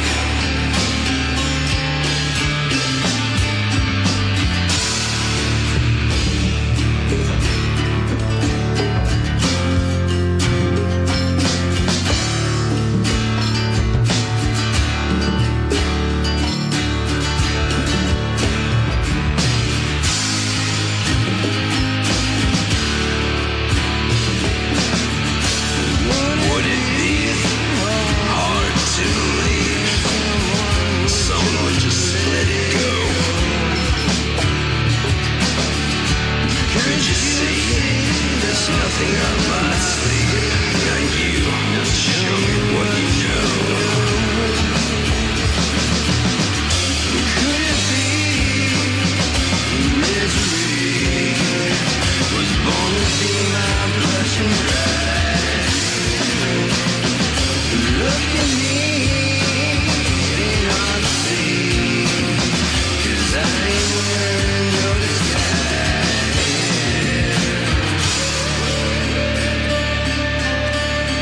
But you wait for me.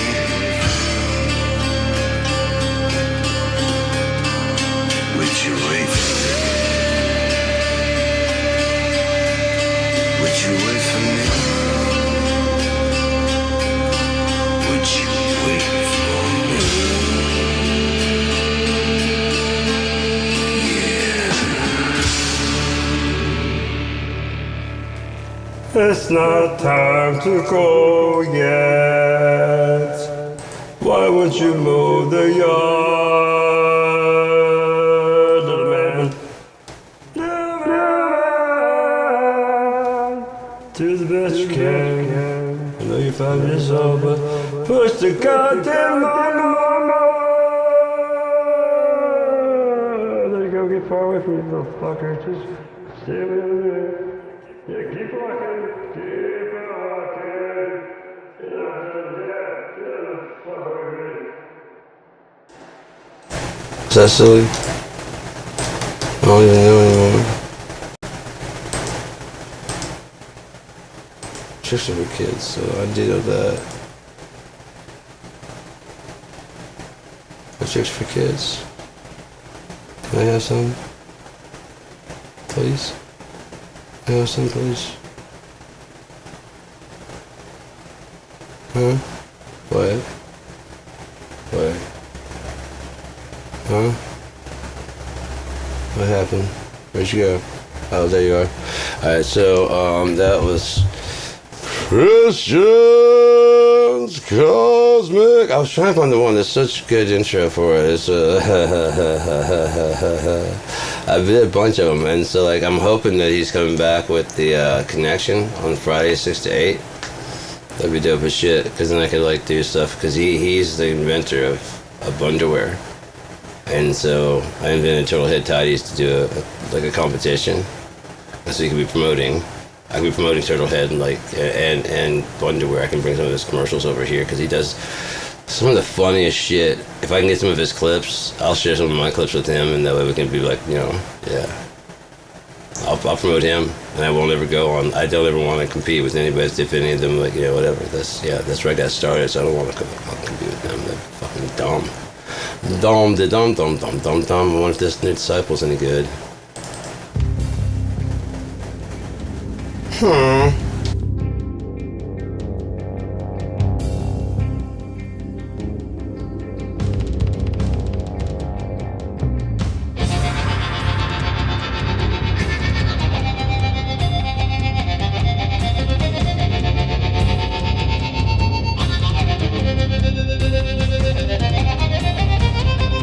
Here's where they hang upon souls by their own wood. Here's where they marry mortals unto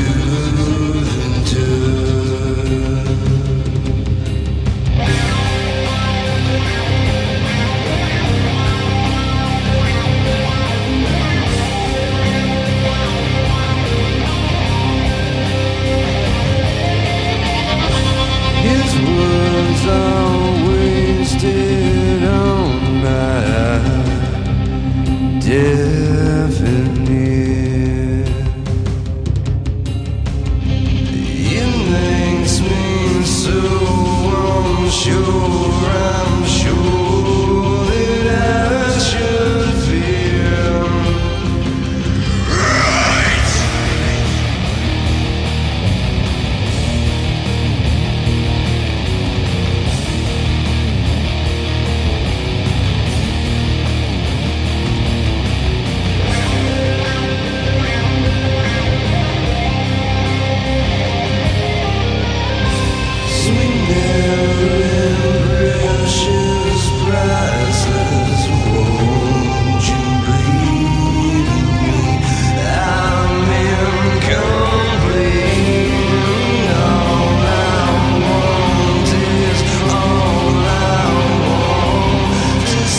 Talk it, talk it, talk it, talk it, talk is all I do when talk and talk and talk. It's all ruined. Oh no. We drop a lot, eh? No one's still here. How violent do people think I am? That you see how I am right now, right? This is how chill I am. Until someone does some fucked up shit. There's a guy that was pushing his kid in a stroller in the library. And he's talking on his phone. They clearly said, no cell phones past the foyer, the entranceway. And so the guy goes, the guy that's been the counter, he just goes into like the video section and he's like, excuse me sir, you can't. And he's just, And then he walks over to him to say something to him about it. And he's like, dude, fucking leave me alone. And I walked up and was like, what? Dude, he's like, he's doing his job. Yeah, but he's always doing this. He's always doing this. You're always in this room. Because it says, the sign says you can only... Well, he's got his kid with him. His kid. It's snowy outside, but in the little front area, the heater's on. Hey man, I'm going to the library. I'll call you back in a few seconds when I get back, because I just don't have... Yeah. Alright man, later. I'll see you in a few. Ridiculous rule, but, you know, whatever. Maybe I can get my Bluetooth and just... That way I can be like, hey, what's going on? So I'm going, hey man, how yeah? Hey. Huh? Yeah. You're walking through just going, yeah, I mean... What do you think about getting a movie? Let's see, a movie... Especially if you have like the one of those glasses type thing. What do you think? You think that, hey, what kind of movie are you in the mood for? Down? Down? Yeah. Alright, anything else? Yeah, I just walked down there. Yeah, I mean, you could have like a virtual conversation with the person. And maybe like when your eyes, you know, see. And the other one's just, you know, whatever. Or it's augmented where you can see them in front of you. There's just so many possibilities for like what the future can do, but is it worth it? If it's worth it, then go after it. We could just like, you know, go together to the store. Well, busy life, get out the fuck out of here. I mean, your busy work that you're doing everything you can besides be with each other. So you're basically a couple on the side of your jobs. Get the fuck out of here, man, please. You don't even understand your own lives. Bitching about what other people should be doing with theirs. They're talking about another one of the men and women, whatever discussion, and they're talking about the man gaze versus the woman gaze, and how, you know, guys are talking about how like they're like super, you know, ripped and jacked. That's what women want. Because that's what guys think they want. That's what they want. They want it toned, but, you know what I mean? Toned. One of the biggest ones they like, David Beckham. Prime example. However, ladies, you gotta confess that when, like, I mean, you guys do like when Chris Hemsworth takes his shirt off, you do like the lip bite shit right in front of you, dude, don't you? Like, look at the tits on that guy. Or when the romantic guy does something fucking romantic and sweet, scripted, by the way, by some woman. You find yourself going, this is fucking ridiculous, but is paying very well to play this role. So, I'm gonna put the fuck out of it. I feel like he really, yeah, because he's getting paid, he's an actor. He really felt like they're in love. Yeah, they might have been fucking at the time. Newly couples tend to give off like a lot of passion. They give off a lot less as time goes on, unfortunately, because it's all about the initial contact. When that wears off, there's not much left, is there?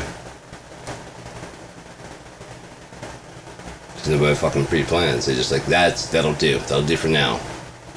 It's close enough. It's like 80% of what I'm looking for, and I can deal with the other 15. I can deal with the 20%. You know, she's 85. I can deal with the other 15%. I can deal with it, whatever it is. I can deal with that, that's fine.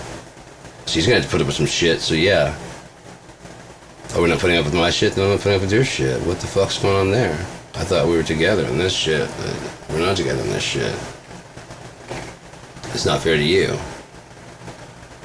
How much did you got? Oh, you gotta get over like 15%. I gotta grow up though and shit. Have you actually checked your own shit to see how messy your shit is? Your shit is not in order. Last time I put clothes away, which I do. I do laundry. I do things, you know. I know you don't notice it, but I do the dishes sometimes and knock them out. Just, you know, to do that. Even though I cook dinner, and the deal was whoever cooks the meal, the other one washes the dishes. And so it's just the duty of cooking the meals fell on me about 90% of the time. And then she complained about how 90% of the time the dishes fell on her. So I did like about 20%, as well as the laundry. I didn't smoke anywhere near as much. I did my chocolates. I did smoke when her parents came over. Like the windows were all open and stuff, because it was.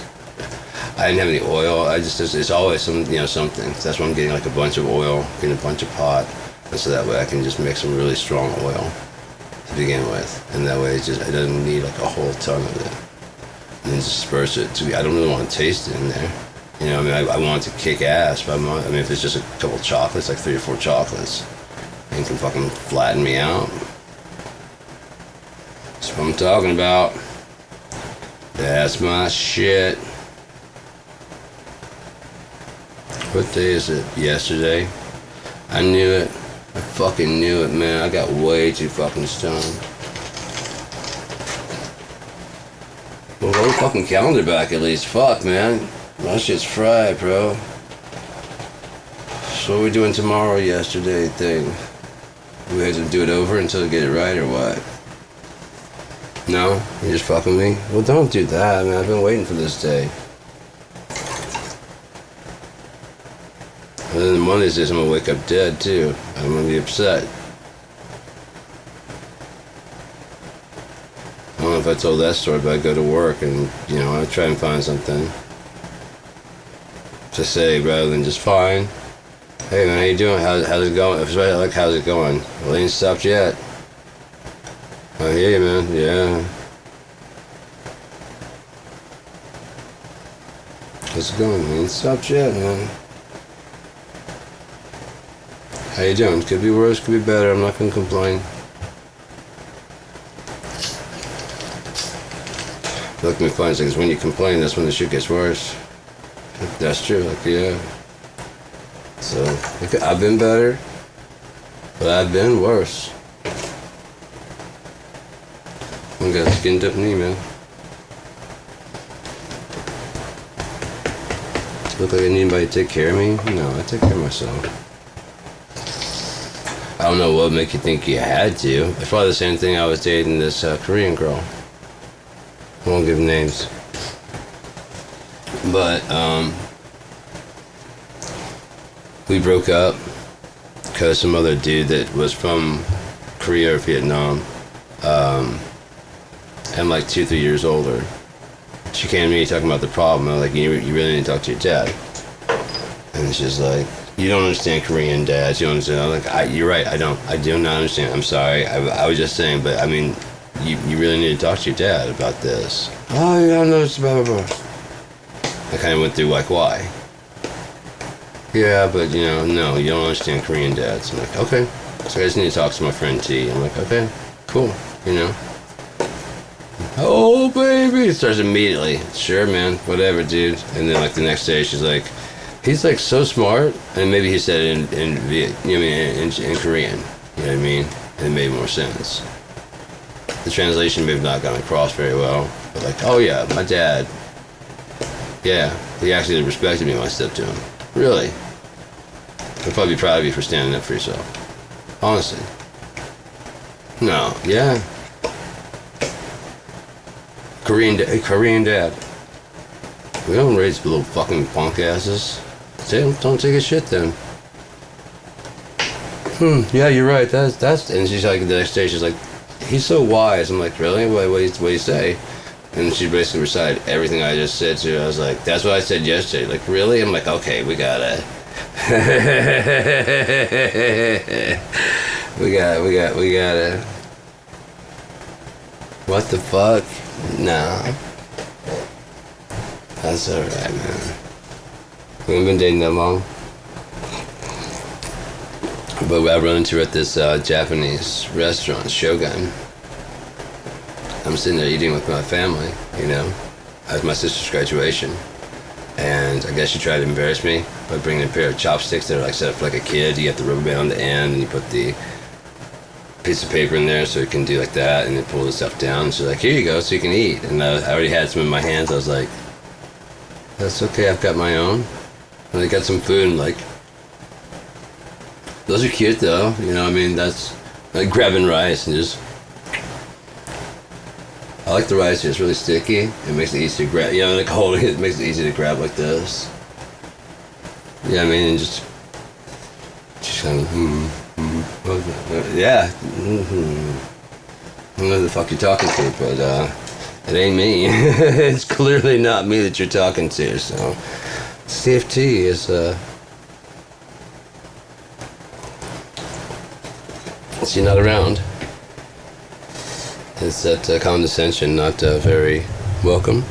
Just learn to stand up for yourself, and he's like, oh, everyone has to feel the wrath of what? I'm gonna embarrass him. Are you? Who sat me at my table? And then came back to try and embarrass me and got embarrassed.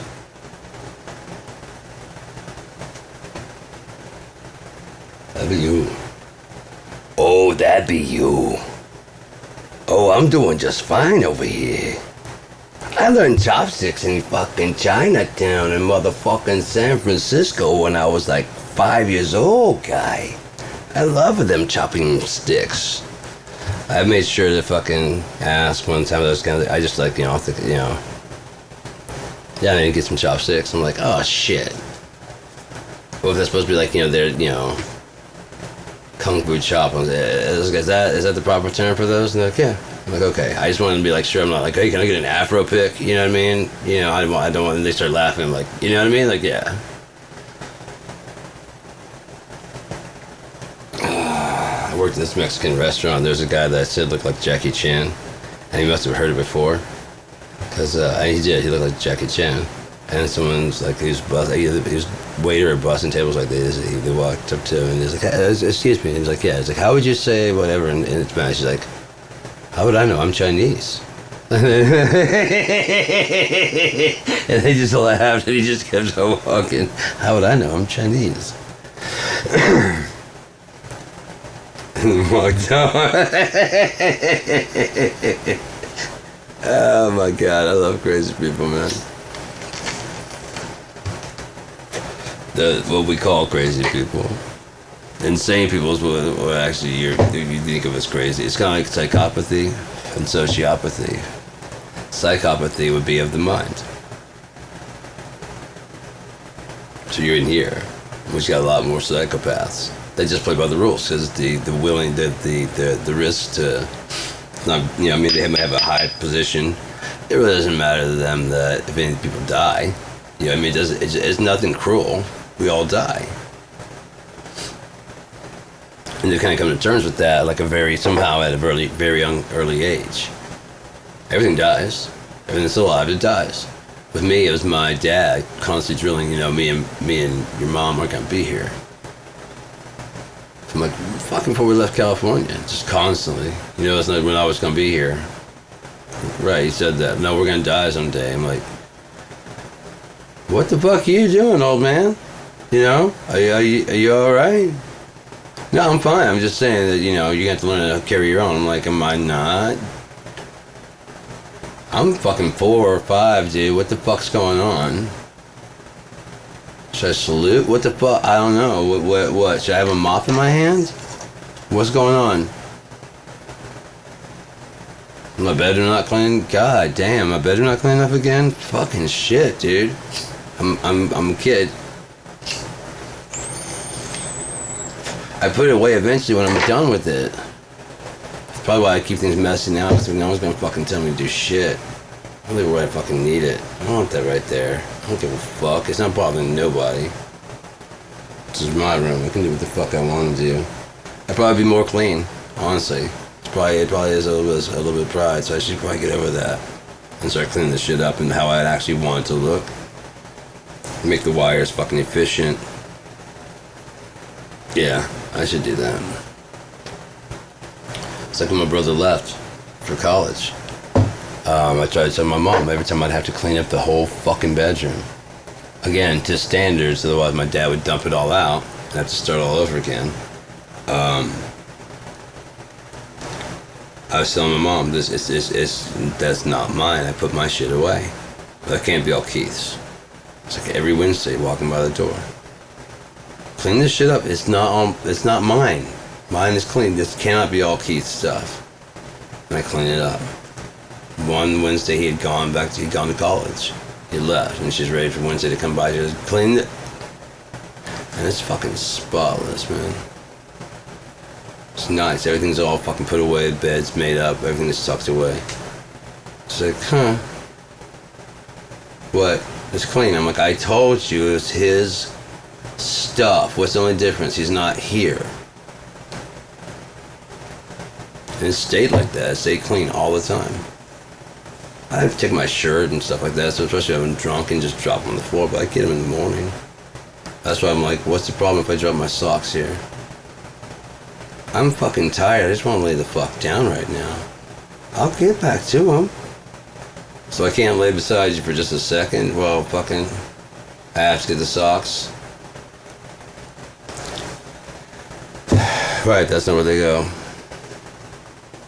Right, no, I mean, yeah, you've got, right.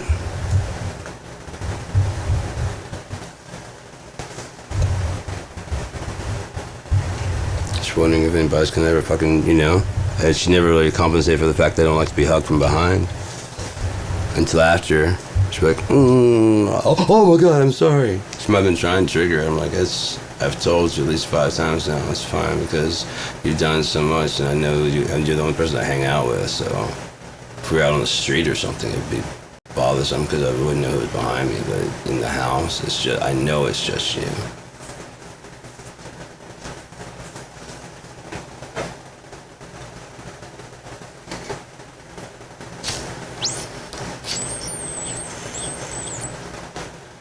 So I check my perimeters, man. I carry a fucking baseball bat and a knife, all kinds of shit, dude. I'm the guy that's got to get up and check the sounds at night. You know what I mean? Can't be a bitch going out there with the fucking... You out there? Well, quiet as fuck. And you're ready to fucking bash anybody's in your goddamn house. You let your eyes get used to the dark for a bit. See if the noise is still being made. You want to get your baseball bat and whatever you need. Hey, boxers, it's less to grab onto while you get dressed.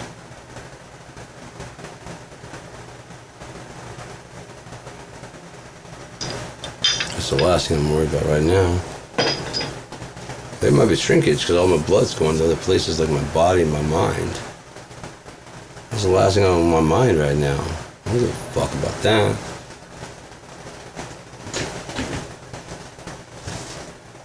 Is someone in my house? Why would I need that right now? Disperse it to wherever it needs to be, man. It's like, oh no, it's never coming back. That's a lifeguard, man. I'm alright. I know how it goes. And yes, Costanza is correct in case anyone's wondering. There is shrinkage. Like a frightened turtle. Steinfeld said it.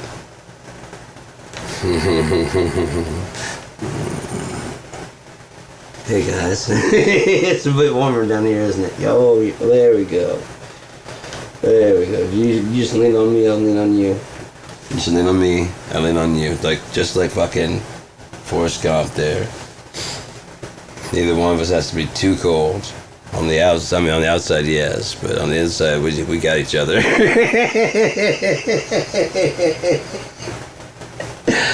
Oh, I'm sorry. I'm not supposed to laugh at my own jokes. That's right. But we still have each other. LOL. Abrupt cut. To where I didn't fuck up. Abrupt cut to another where I didn't fuck up. So I don't care.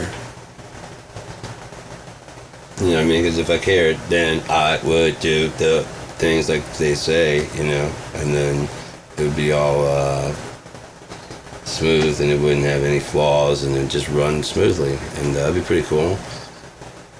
You know, or I could just talk from the heart and be sincere, like I do with my Chico Guy video reviews. Jump on my neck, so I'm trying to catch off guard and do a weird twist on it. So it kind of, oh yeah, I heard that. Woo! They'll probably get something soon. Okay. Alright, man. I'm a little bit dizzy there. Before he was just cracking, he's like, wow! Oh! Bad, good, but fuck! Why? That's 20 fucking 5 years of pain. Leaving your body. How do you feel?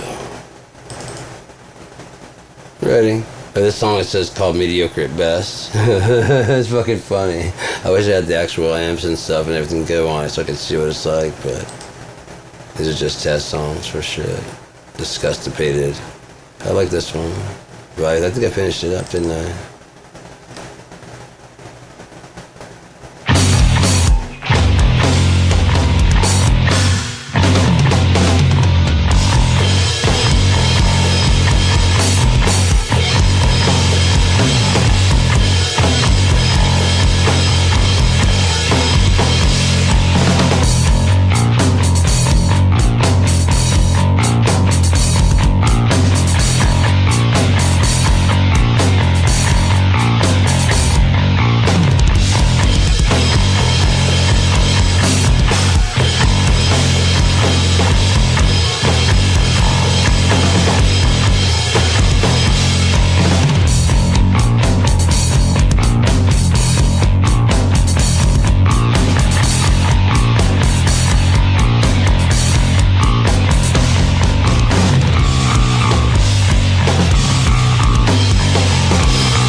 This is Sean from Geared and Dumb, and you're listening to Christian's Cosmic Corner on Mark Skin Radio. Hey, this is Sean from Geared and Dumb, and you're listening to Mark Skin Radio. This is Sean from Geared and Dumb, and you're listening to Christian's Corner on Cosmic... fucking hell. What the shit was that, monkey dick? This is Sean from Geared and Dumb, and you're listening to Christian's Cosmic Corner on Mark Skin Radio. What the fuck is a Mark Skin Radio?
I've never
What the fuck?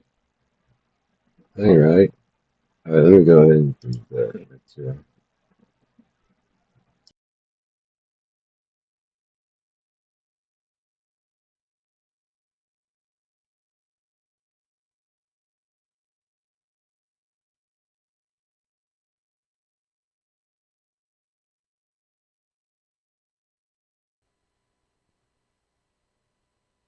Oh, checking 1, 2. Okay. And then we're going to tap that for the microphone. And we're going to add another one. It's a skunky funky track. We're going to do apple capture. That'd be, let's do that. Let's do that. 1, 2, 1, 3. 179412537. Okay, so what we got here is failure to prostitute ourselves to the proper ratioedness, and therefore they will not let us land in those. Apparently, uh, terrorists ceased the opportunity plaza, and we are rerouting to a new place. I don't know. They're not telling us. I'm just gonna get it. Winging it. But you have to be a pilot to get that joke. I understand. Giggle if you want. That's fine. It's fine. It's fine. The thing is, we're not going to die. I don't know why that came out that way, but we're not. We're not. We're not going to die. Um, if you wouldn't mind putting your seatbelt on, though, in case we do, that would be great. Again, this is your captain speaking. I hope you're all enjoying the carnage out the right window. If you can't see it, please pull your curtains down before you see it. We would not want that to happen and scar you for however long it took you to get over that. Like that. That'd be bad, wouldn't it? I think that'd be no bueno. That less than ideal would be the term that I would use probably. It wouldn't be, good comes to mind, but that kind of buries the lead. You know what I mean? So like it would have to be like something like don't, just don't what just don't. Okay, I haven't got time for the pain. I haven't got. You've heard the song before, right? 'Cause I promise you, I don't have time.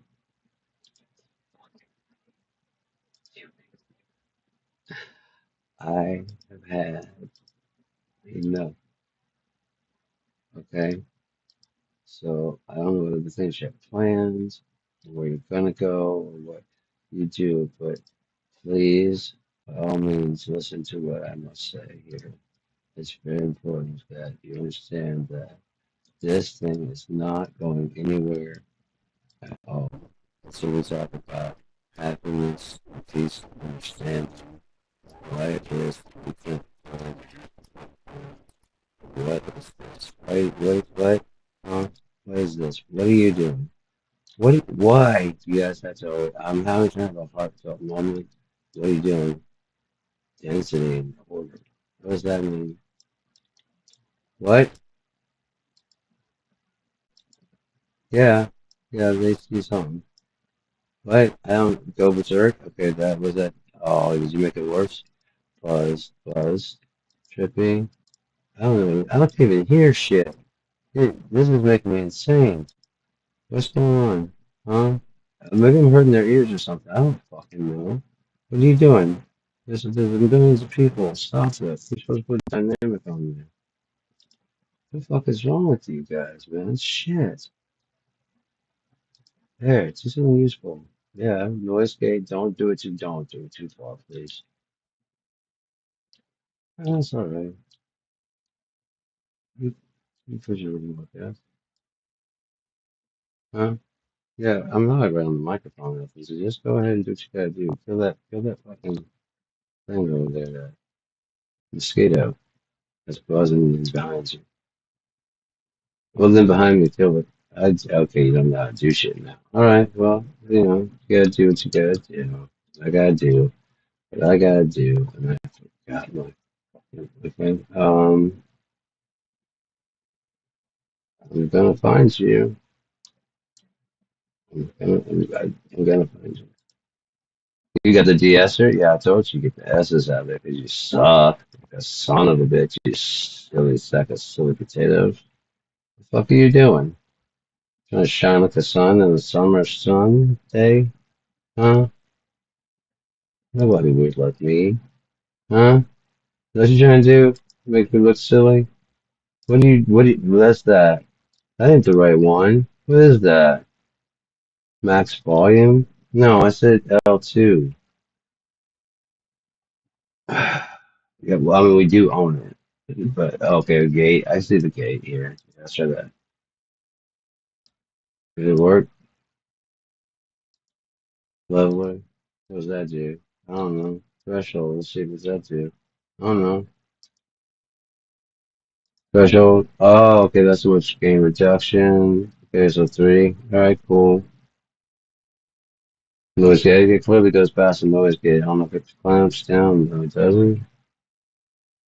Threshold is that. Okay, there we go. Oh, keep going higher like the price is right. You know what I mean? It's a weird. I wish I could show you this. There's a silence over there. Are you happy? Are you happy? Well, I do. There is a comment section. It's a channel section. You can do the robot section. You can do the comment. That's right.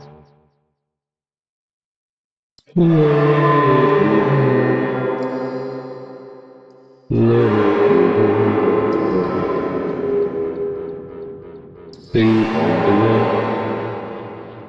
here's a ping pong. It should be there all along. The splits. No, we don't want 2.5 seconds. We want 1.3 seconds. With a level down. I don't even know what it sounds like out there. I do know what the high fast. Let on the checkers. Sticky fingers, face. 100,000. No, don't want to do that. And so we got enough of that. No, and I don't care. I just want to do that. Just want to rock and roll.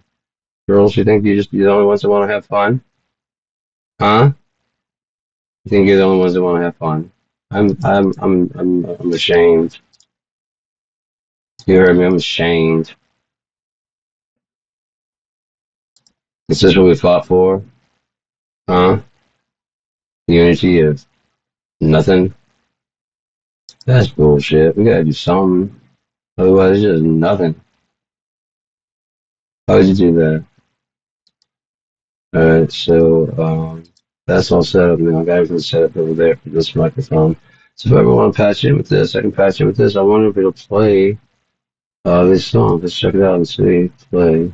I can hear it that way. I can just I can just always be jamming and just make the microphone right here. That'd be fucking sweet. I don't know what the microphone sounds like right now, but let's hope it can get earbuds sound good. Bam! What's going on? Huh?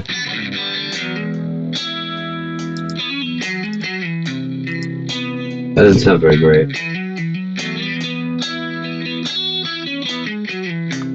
But this.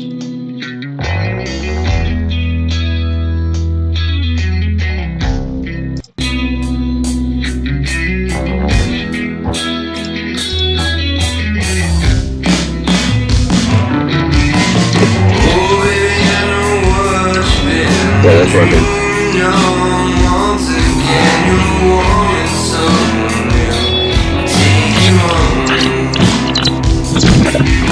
It's time for you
hoping.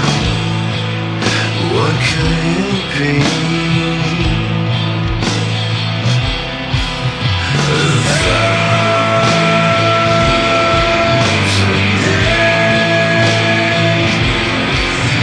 When will we whisper wanting words made free?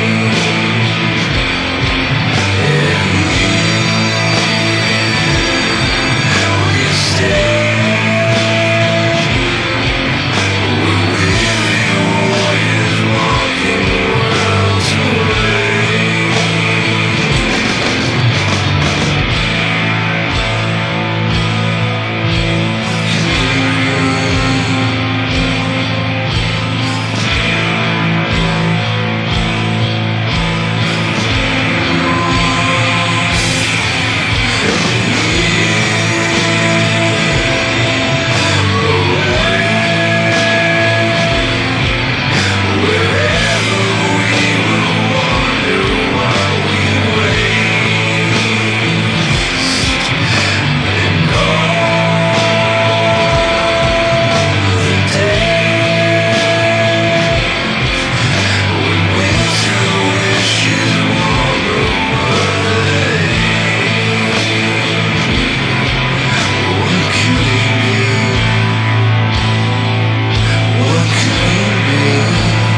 Bottom by Kidma off of the albums, a couple albums. But it was the most recent album. Besides the point, this was the B-sides, where I fell off the face of the thing, didn't do right. So I had to kick it out. So you get the front door closed behind you. Sons are silly persons. And so that's what they did. Even Steven, no vocals. Quinn Rose. See how they run? Oh yeah? See what we do right here. Just mix up whatever's going. I got stuff like 4 rows, so that's still work. Okay, it's not this one, the next one.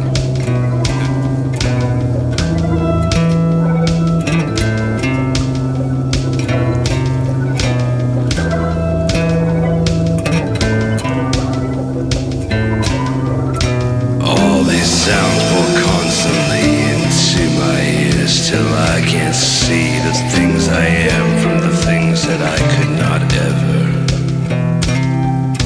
Hold my hand and walk with me into the churning and burning sea. Nothing to fear, 'cause I would leave you never. See how they run.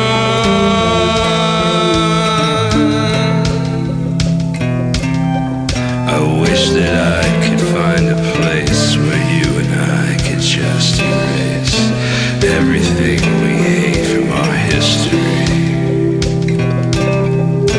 I remember long ago when all of this was just a show, and I couldn't help myself as I watched you leave.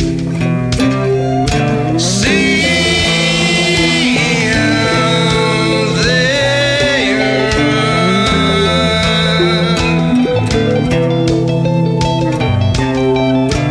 So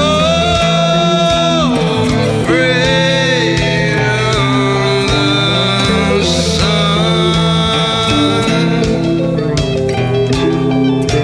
I could tell you so much more, a million lies with which to pour myself further deeper into the brain. I'll spare you the words as I stay sore from the many promises at my core that I hold in and keep away from all, unless you fall. See how they run.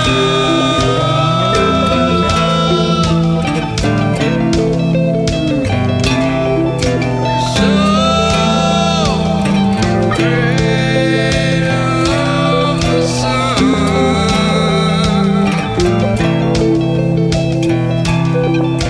See how they run.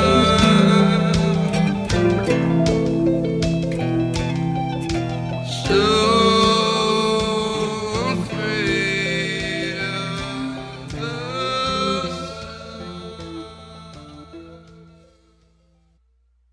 That was Ian James featuring a bit of Gerdman on vocals. First we heard Flutter By way back in the day when we heard the Flutter By go Flutter By. And we just saw how they run when the flutter comes fluttering by, and they just want to fly by. Hit him in the arm. Just the flapping of a butterfly's wings and causes. So look how they run. It's just a fucking hurricane. Calm down. I'm the one who's gonna get torn up by this thing. You got a fucking bunker to go to. Alright, it's been 3 hours, 4 minutes. I'm gonna go get some food. Don't mean to be rude, but I gotta catch a bus, so I'm later. I'm out here, dude.